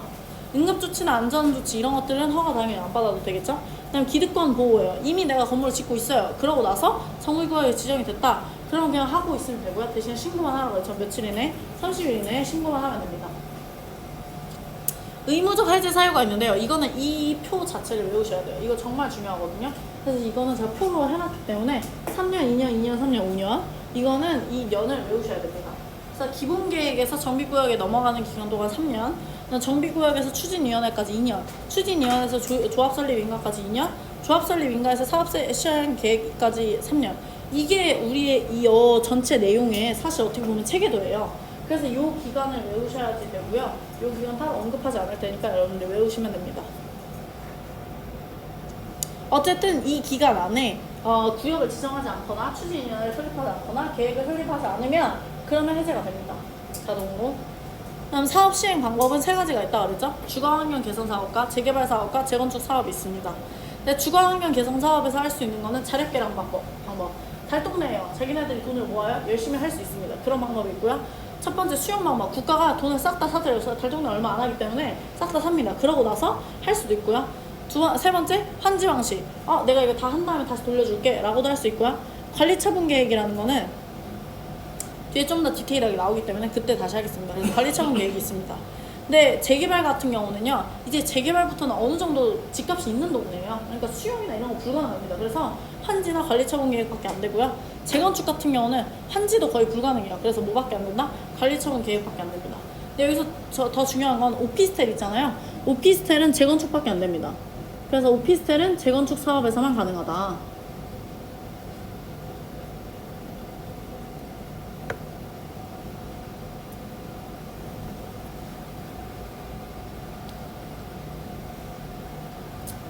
그래서 이 정비사업도 당연히 정비사업 아까도 말씀드렸지만 정비계획 했죠? 정비구역 지정했죠? 그럼 또 누구 지정해야 돼요? 시행자 지정해야 됩니다. 문맥은 똑같아요. 그래서 정비사업 시행자를 지정해야 되죠. 근데 얘는 시행자가 공공이나 민간이 다 할 수 있는 건 아니고 주거환경 개선 같은 건 달동네잖아요. 근데 달동네 살 돈이 안 돼요. 그래서 민간들은 못합니다. 누구만 가능해요? 공공만 할 수 있어요. 왜냐면 공공들이 여기 와서 돈을 벌겠다고 하게 되면 그 기초생활수급자나 이런 사람들이 많기 때문에 할 수 없습니다. 그래서 공공만 할 수 있고요. 재개발 사업 같은 경우는 누구만 할 수 있어요? 조합 또는 토지 등 소유자밖에 못합니다. 그러니까 정비부터 되면요, 사실 돈을 벌고자 하는 시행자들이 개입할 여지는 없다는 거예요. 그래서 조합 또는 토지 등 소유자만 할 수 있다는 거고요. 그 다음에 재건축 시행자 같은 경우는 누구밖에 할 수 있어요? 조합. 왜냐면 아파트이기 때문에 토지 등 소유자가 불가능해요. 그렇잖아요. 소유자들끼리만 모아서는 할 수 없고, 너네는 이제 법인을 똑바로 설립을 해서 똑바로 해라 라는 거죠. 그래서 재개발 사업과 재건축 사업의 대행자는 대행자라는 건 말 그대로 조합 또는 토지 등 소유자를 대신해서 공공이 할 수 있다는 거죠. 그래서 시공자를 선정할 수 있는데요. 시공자 같은 경우는 뭐 시행자가 조합인 경우에는 조합 설립 인가를 받은 후에 시공자를 선정을 합니다. 시공자는 말 그대로 짓는 사람이에요. 뭐 힐스테이트나 이런 사람들 있잖아요. 그러니까 그런 사람들이 짓는 거기 때문에 이거는 이제 시공자는 선정을 해야 됩니다. 그러니까 조합인 경우에는 조합 설립 인가를 받아야 시공자를 선정할 수 있겠죠? 아직 지네들도 아직 뭐 나타나지도 않았는데 시공자를 선정할 수는 없잖아요. 그래서 그렇게 되고요. 그다음에 시행자가 토지 등 소유자인 경우에는 사업 시행 계획을 인가를 받아야지만 사업 오케이 해라 라고 해야지만 그 다음에 시공자를 선정할 수가 있습니다.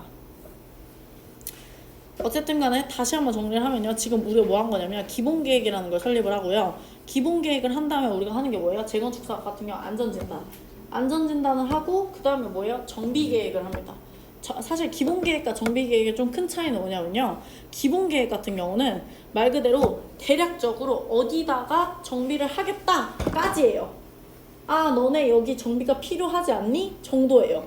근데 이제 정비계획은 뭐냐면 오케이 너네 해 라고 하고 이제 그 부분에서 어디를 할까, 어디를 하고 뭐 예를 들면은 여기 같은 경우 이제 재개발 이런 거니까 달동네 할 건데 어디부터 어디까지 달동네 할 거야, 어디부터 어디 밀 거야, 이런 것들 있잖아요. 이런 것들 지정하는 거예요. 그러니까 기본 계획은 말 그대로 대략적인 범위만 지정하는 거고, 나 안전진단하고 재건축 같은 경우는 난 재개발 그 다음에 정비계획 어디 정확하게 세부적으로 동네 지정하고, 그다음 정비계획 했으면 정비구역 지정 이제 정확하게 해야겠죠? 정비구역 지정하고 그 다음에 이제 시행자 선정하는 거죠. 시행자 선정하고 그다음 시행자 같은 경우 시행자 선정이 됐으면 사실 시공자가 선정이 되는 거죠. 똑같이.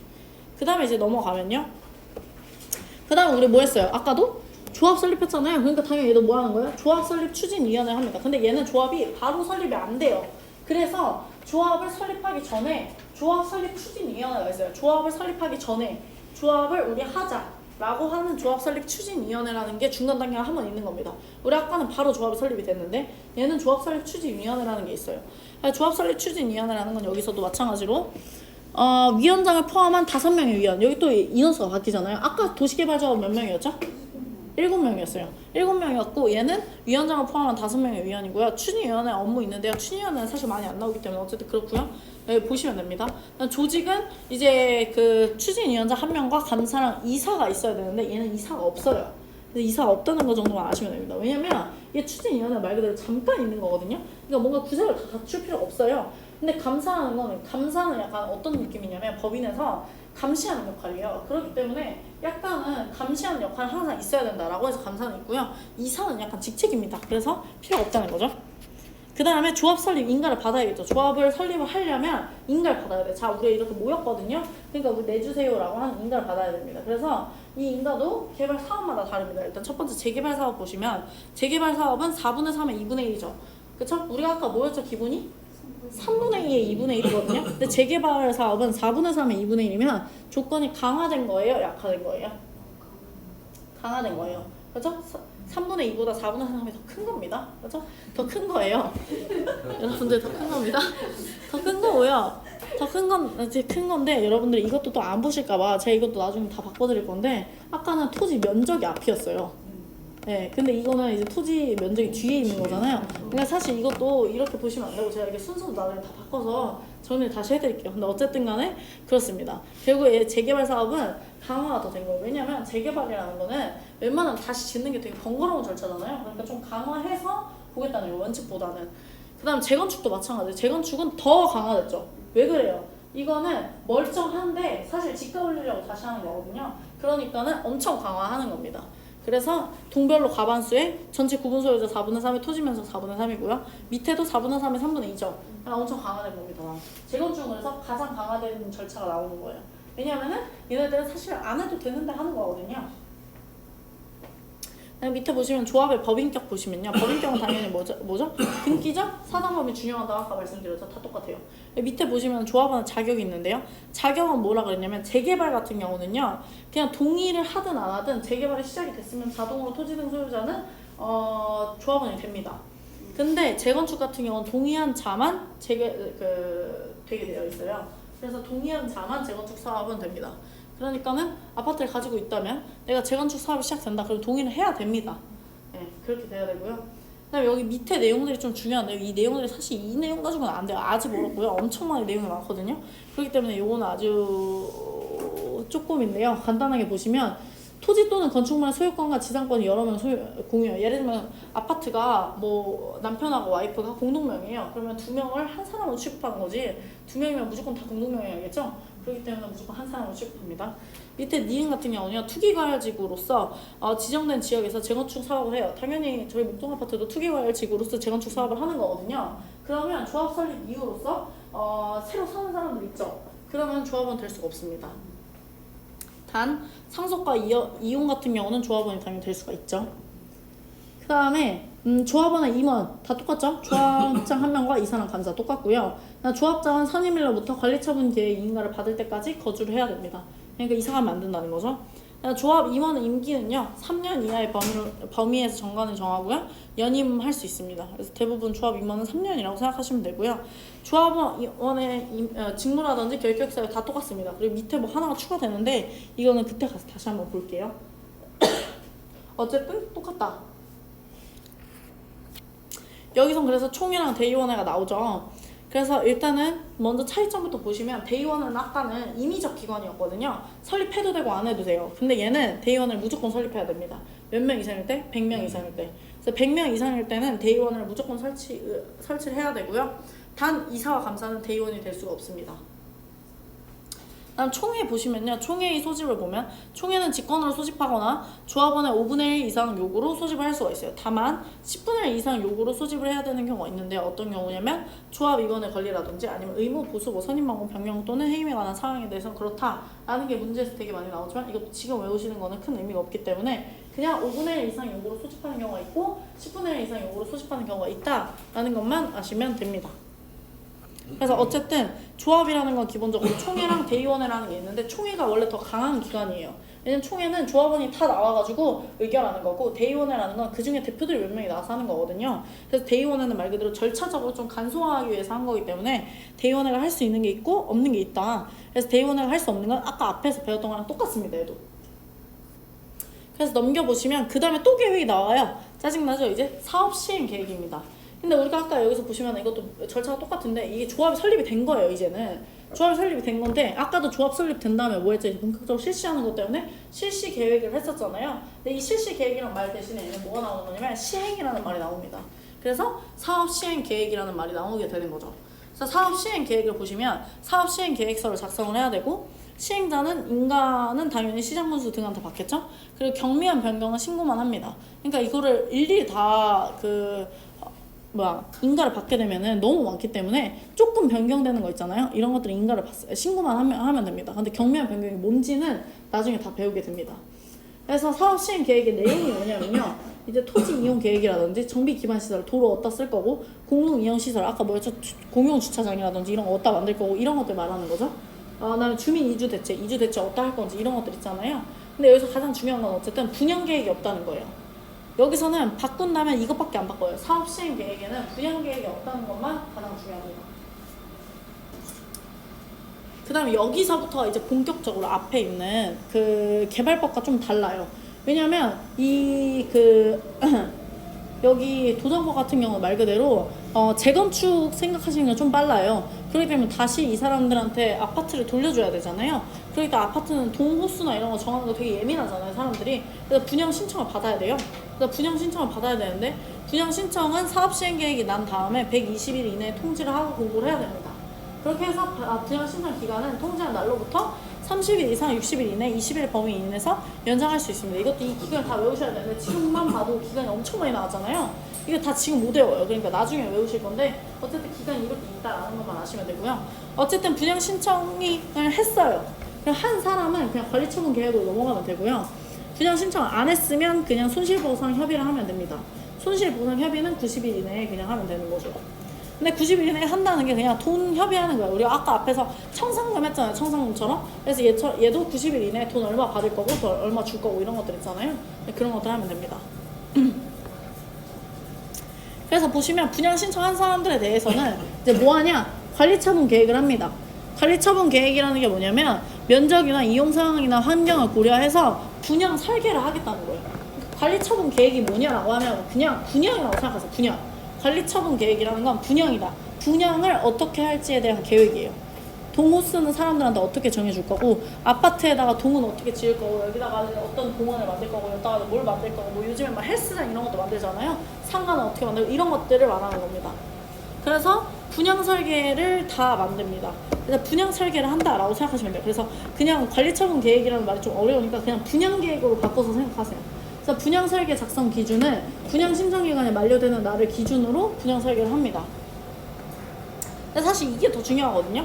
1주택 공급 원칙과 그다음 소유한 주택 수만큼 공급하는 거, 2주택 공급, 그다음 3주택 공급이라는 게 있는데 이게 무슨 말이냐면 원래는 그냥 주택을 하나만 가지고 있는 사람한테 하나만 주겠죠.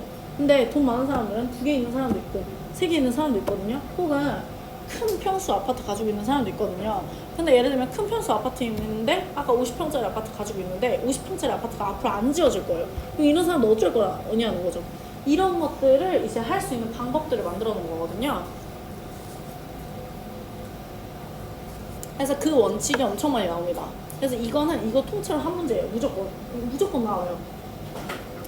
그래서 이걸 보시면 1주택 공급 원칙은 기본이 그냥 하나를 주는 거예요. 한 사람당 하나 주는 거다. 근데 이제 보시면 소유한 주택 수만큼 공급하는 경우는요, 과밀 억제권력이 아니면서 재건축 사업의 토지 등 소유자인 경우에는 소유한 주택 수만큼 공급합니다. 그래서 내가 2개 가지고 있다. 그럼 2개 준다는 거예요. 근데 단 투기과열지구나 조정대상 지역은 아니죠. 그러니까 서울하고 경기는 지금 다 투기과열지구랑 조정대상 지역이니까 다 안 된다는 거죠. 그렇고요. 근로자 숙소나 기숙사 용도는 아니에요. 제외예요. 그러니까 근로자 숙소나 기숙사 용도로 예를 들면 제가 한 아파트를 돈이 미친 듯이 많아가지고 한 아파트 동을 다 근로자 숙소로 쓰고 있어요. 그럼 이거는 소유한 주택 수만큼 다 주겠다는 겁니다. 국가는 상관없겠죠.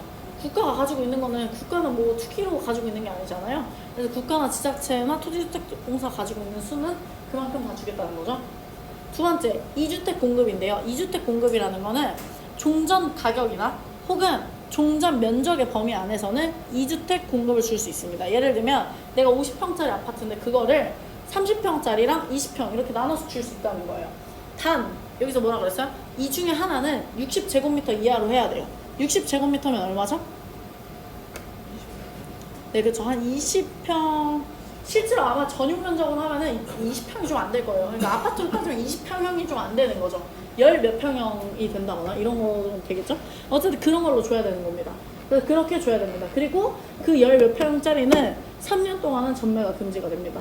그래서 어쨌든 이런 걸 우리가 흔히 그 실무 용어로 1+1이라고 그러죠. 1+1을 받는다라고 얘기를 하거든요. 어쨌든 1+1이 된다라는 거죠. 그다음에 세 번째, 3주택 공급이 되는데요. 3주택 공급은 과밀 억제권역에 위치한 재건축 사업인데요. 이렇게 되면은 과밀 억제권역 안에서 재건축 사업을 하게 되면은 3주택까지는 공급을 해준다. 소유한 주택수 안에서. 근데 이제 단 투기과열 지구나 조정대상 지역은 제외됩니다. 그러니까 뭐겠어요? 당연히 서울은 안 됩니다. 그러니까 서울에서는 많이 받아봤자 1+1이에요. 네. 어쨌든 얘는 뭐다? 관리처분 계획이라는 건 분양 계획이다. 여기서 중요한 건 사실 공람기간입니다. 이 관리처분 계획이라는 것 자체가 관리처분 계획이 확정이 되면은 공고하고 열람을 합니다. 이거 관리처분 분양 계획이 확정됐으니까 사람들 잘 보세요 라고 하는 게 공람이죠. 그 공람 계획이 원칙은 원래 대부분 앞으로 모든 계획에서 다 14일인데 우리가 정비 계획과 관리처분 계획 요 두 가지가 딱 30일입니다. 예외. 그래서 문제가 엄청 많이 나오죠. 그래서 거기 옆에 써놨죠. 그래서 이것도 제가 나중에 어쨌든 정리해 드릴 겁니다. 어쨌든 이렇게 관리처분 계획이 고시를 했어요. 이렇게 공람을 해서 고시가 됩니다. 그럼 고시가 효과가 돼요. 이 고시의 효과가 건축물의 사용 수익이 정지가 돼요. 당연히 관리처분 분양 계획을 시작하겠다라고 하면 이제 해야 되잖아요. 그러니까 이제 그만 써야 되죠, 사람들이. 그러니까 사용 수익을 이제 그만해야 되고요. 당연히 건축물을 철거해야 되잖아요. 그러니까 건축물 철거해야 되니까 다 나가 이렇게 됩니다. 그럼 철거 시기를 제한할 수 있는데요. 철거 시기 제한은 당연히 너무 일찍이거나 너무 그 늦게는 이제 하지 말아라 라고 얘기할 수 있다는 겁니다.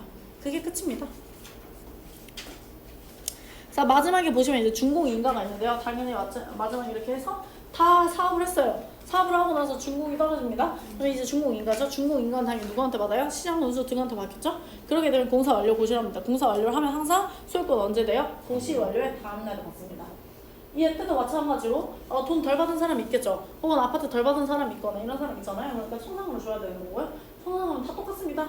다 똑같고요. 그리고 소멸시효는 당연히 몇 년이에요? 5년입니다. 그리고 저당권 물상대위가 있는데요. 이게 하나만 중요한 건데 저당권 물상대위라는 거 뭐냐면 예를 들면 제가 아파트에 지금 뭐 목동 아파트가 있는데 그 목동 아파트에 뭐 5억 정도 담보를 제공해놨어요. 그러면은 새로 받은 아파트에 5억이 넘어간다는 거예요. 그대로. 그 은행이 그 전환권이 그대로 승계가 됩니다. 그래서 그런 걸 우리가 저당권 물상대위라고 합니다. 되셨죠? 네. 여기까지가 아마 끝일걸요? 네. 그래서 다시 한번 반복을 해볼게요. 우리가 도시개발법부터 보시면 개발법은 처음에 무슨 계획이었죠? 개발계획. 그 다음에 개발구역을 지정하죠. 근데 예외적으로 우리가 구역을 지정하고 계획을 하는 경우가 있는데 그런 경우는 지가가 너무 낮은 지역 같은 경우는 구역을 지정하고 계획을 한다라고 했고요. 두 번째, 그 다음에 이제 뭘 지정하죠? 시행자를 지정하죠. 시행자는 이제 공공과 민간이 있는데 전부한지 방식 같은 경우는 토지 소유자가 조합이 우선권을 가지고 있다라고 얘기를 했습니다. 그 다음에 이제 뭘 설립하죠? 도시개발조합. 도시개발조합을 설립하고 이 내용 중에서는 항상 이제 일치하기 때문에 제가 여기 엄청 길게 써놨거든요. 이건 꼭 한번 읽어보셔야 됩니다. 그래서 도시개발조합이 있고요. 도시개발조합이 설립이 됐어요. 그럼 본격적으로 이제 실시를 해야 되잖아요. 그래서 실시계획이 나오죠. 실시계획이 나오고요. 실시계획이 나오면은 이제 본격적으로 무슨 방식으로 할 거냐라고 하는 게 이제 사업시행 방식입니다. 사업시행 방식이 이제 두 가지가 있는데 수용 및 사용 방식과 환제 방식이 있다고 그랬죠. 수용 및 사용 방식에서는 이제 토지상환 채권이라는 게 나와요. 채권이 이게 아마 우리 배우는 전 과목에서 한 3개인가가 나오거든요. 그래서 채권은 여기 그 중에서 하나이기 때문에 꼭 아셔야 돼요. 그리고 우리가 잠깐 복습을 해보자면 우리가 도시상환 시설 채권이라고 앞에서 배웠어요. 그 지방자치단체가 할 수 있다고 하면서 도시군 계획시설 사업에서 나온 채권이 하나가 더 있거든요. 그래서 기억하실지 모르지만 어쨌든 그 채권이 우리가 배운 두 번째입니다. 어쨌든 나왔습니다. 그래서 그런 게 있었어요. 그래서 그 두 개를 우리가 구분하실 줄도 아셔야 돼요. 그래서 그런 게 있고요. 그 다음에 두 번째가 이제 환지 방식. 환지 방식이 있는데 환지 방식 같은 경우는 증환지, 하환지, 감환지, 입체환지라는 말, 채비지, 보유지 이런 말 정도는 아셔야 된다고 했고 그래서 결국에는 시행을 했어요. 그리고 나서 준공검사 하죠. 그 다음에 공사 완료를 합니다. 그러면은 환지 방식 같은 경우는 땅을 돌려줘야 되기 때문에 뭐 하죠? 환지 처분을 합니다. 환지 처분을 할 때 돈도 돌려줘야 되니까 청산금 절차도 진행을 하는 거죠. 그게 이제 도시개발법이었고요. 도시 및 주거환경 정비법이라는 건 말 그대로 정비하는 거예요. 그래서 크게 세 가지가 있었어요. 주거환경 개선 사업, 달동네에서 하는 거. 재개발 사업 같은 경우는 일정한 약간 완전 도시라고 보긴 좀 어려워요. 근데 어쨌든 재개발 사업, 그 다음에 이제 재건축 사업 이렇게 세 가지가 있습니다. 근데 기본계획, 처음에 이제 기본계획은 어디다 할 거냐 이런 것들 정하는 거예요. 그다음에 이제 두 번째가 재건축 사업 같은 경우 안전진단을 이 단계에서 합니다. 안전진단을 하고요. 그다음에 이제 정비계획을 하죠. 정비계획 같은 경우 대략적으로 이제 그럼 어디 부분에서 할 거다라는 게 나오고요. 그럼 이제 정확하게 어디부터 어디다라고 하는 정비 구역을 지정하게 됩니다. 구역 지정했으면 당연히 여기도 똑같이 시행자 지정한다 그랬죠? 시행자 지정하면 시행자가 시공자를 지정합니다. 어쨌든 그렇고요. 그럼 당연히 얘도 똑같이 조합을 설립하죠.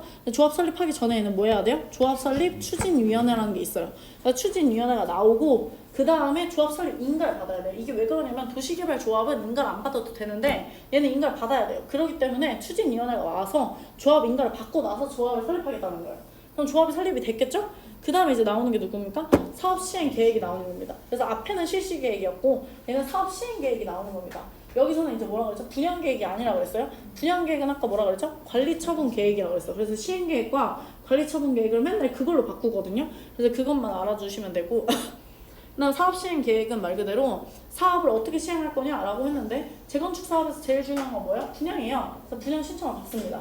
그래서 누가 어떻게 할 거냐라고 분양 신청을 받고 그 다음에 이제 나오는 게 관리 처분 계획입니다. 그래서 관리 처분 계획이라는 건 쉽게 생각하는 것보다 그냥 분양 계획이다. 분양 계획이 나오게 됩니다. 그래서 분양 계획이 여기서 공람 기간이 30일이다. 라는 것까지만 아시면 되고요. 그래서 마지막에 사업 시행을 다 하고 나서 때리는 게 준공 인가죠. 그럼 여기서도 마찬가지로 청산금이 나오게 되는 겁니다.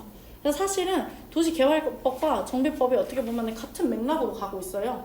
그리고 뒤에 그 다다음죠? 다다음 주에 배우는 우리가 건축법하고 주택법 보시면 걔도 약간 문맥이 비슷합니다. 그래서 얘네들이 비슷하고 걔네들이 비슷하거든요. 그래서 그거 두 개를 약간 좀 비슷하기 때문에 비교를 좀 잘 해주셔야 돼요. 그래서 그거까지만 아시면은 될 것 같습니다. 그래서 잠깐 5분 쉬었다가 우리가 공시법 하실게요.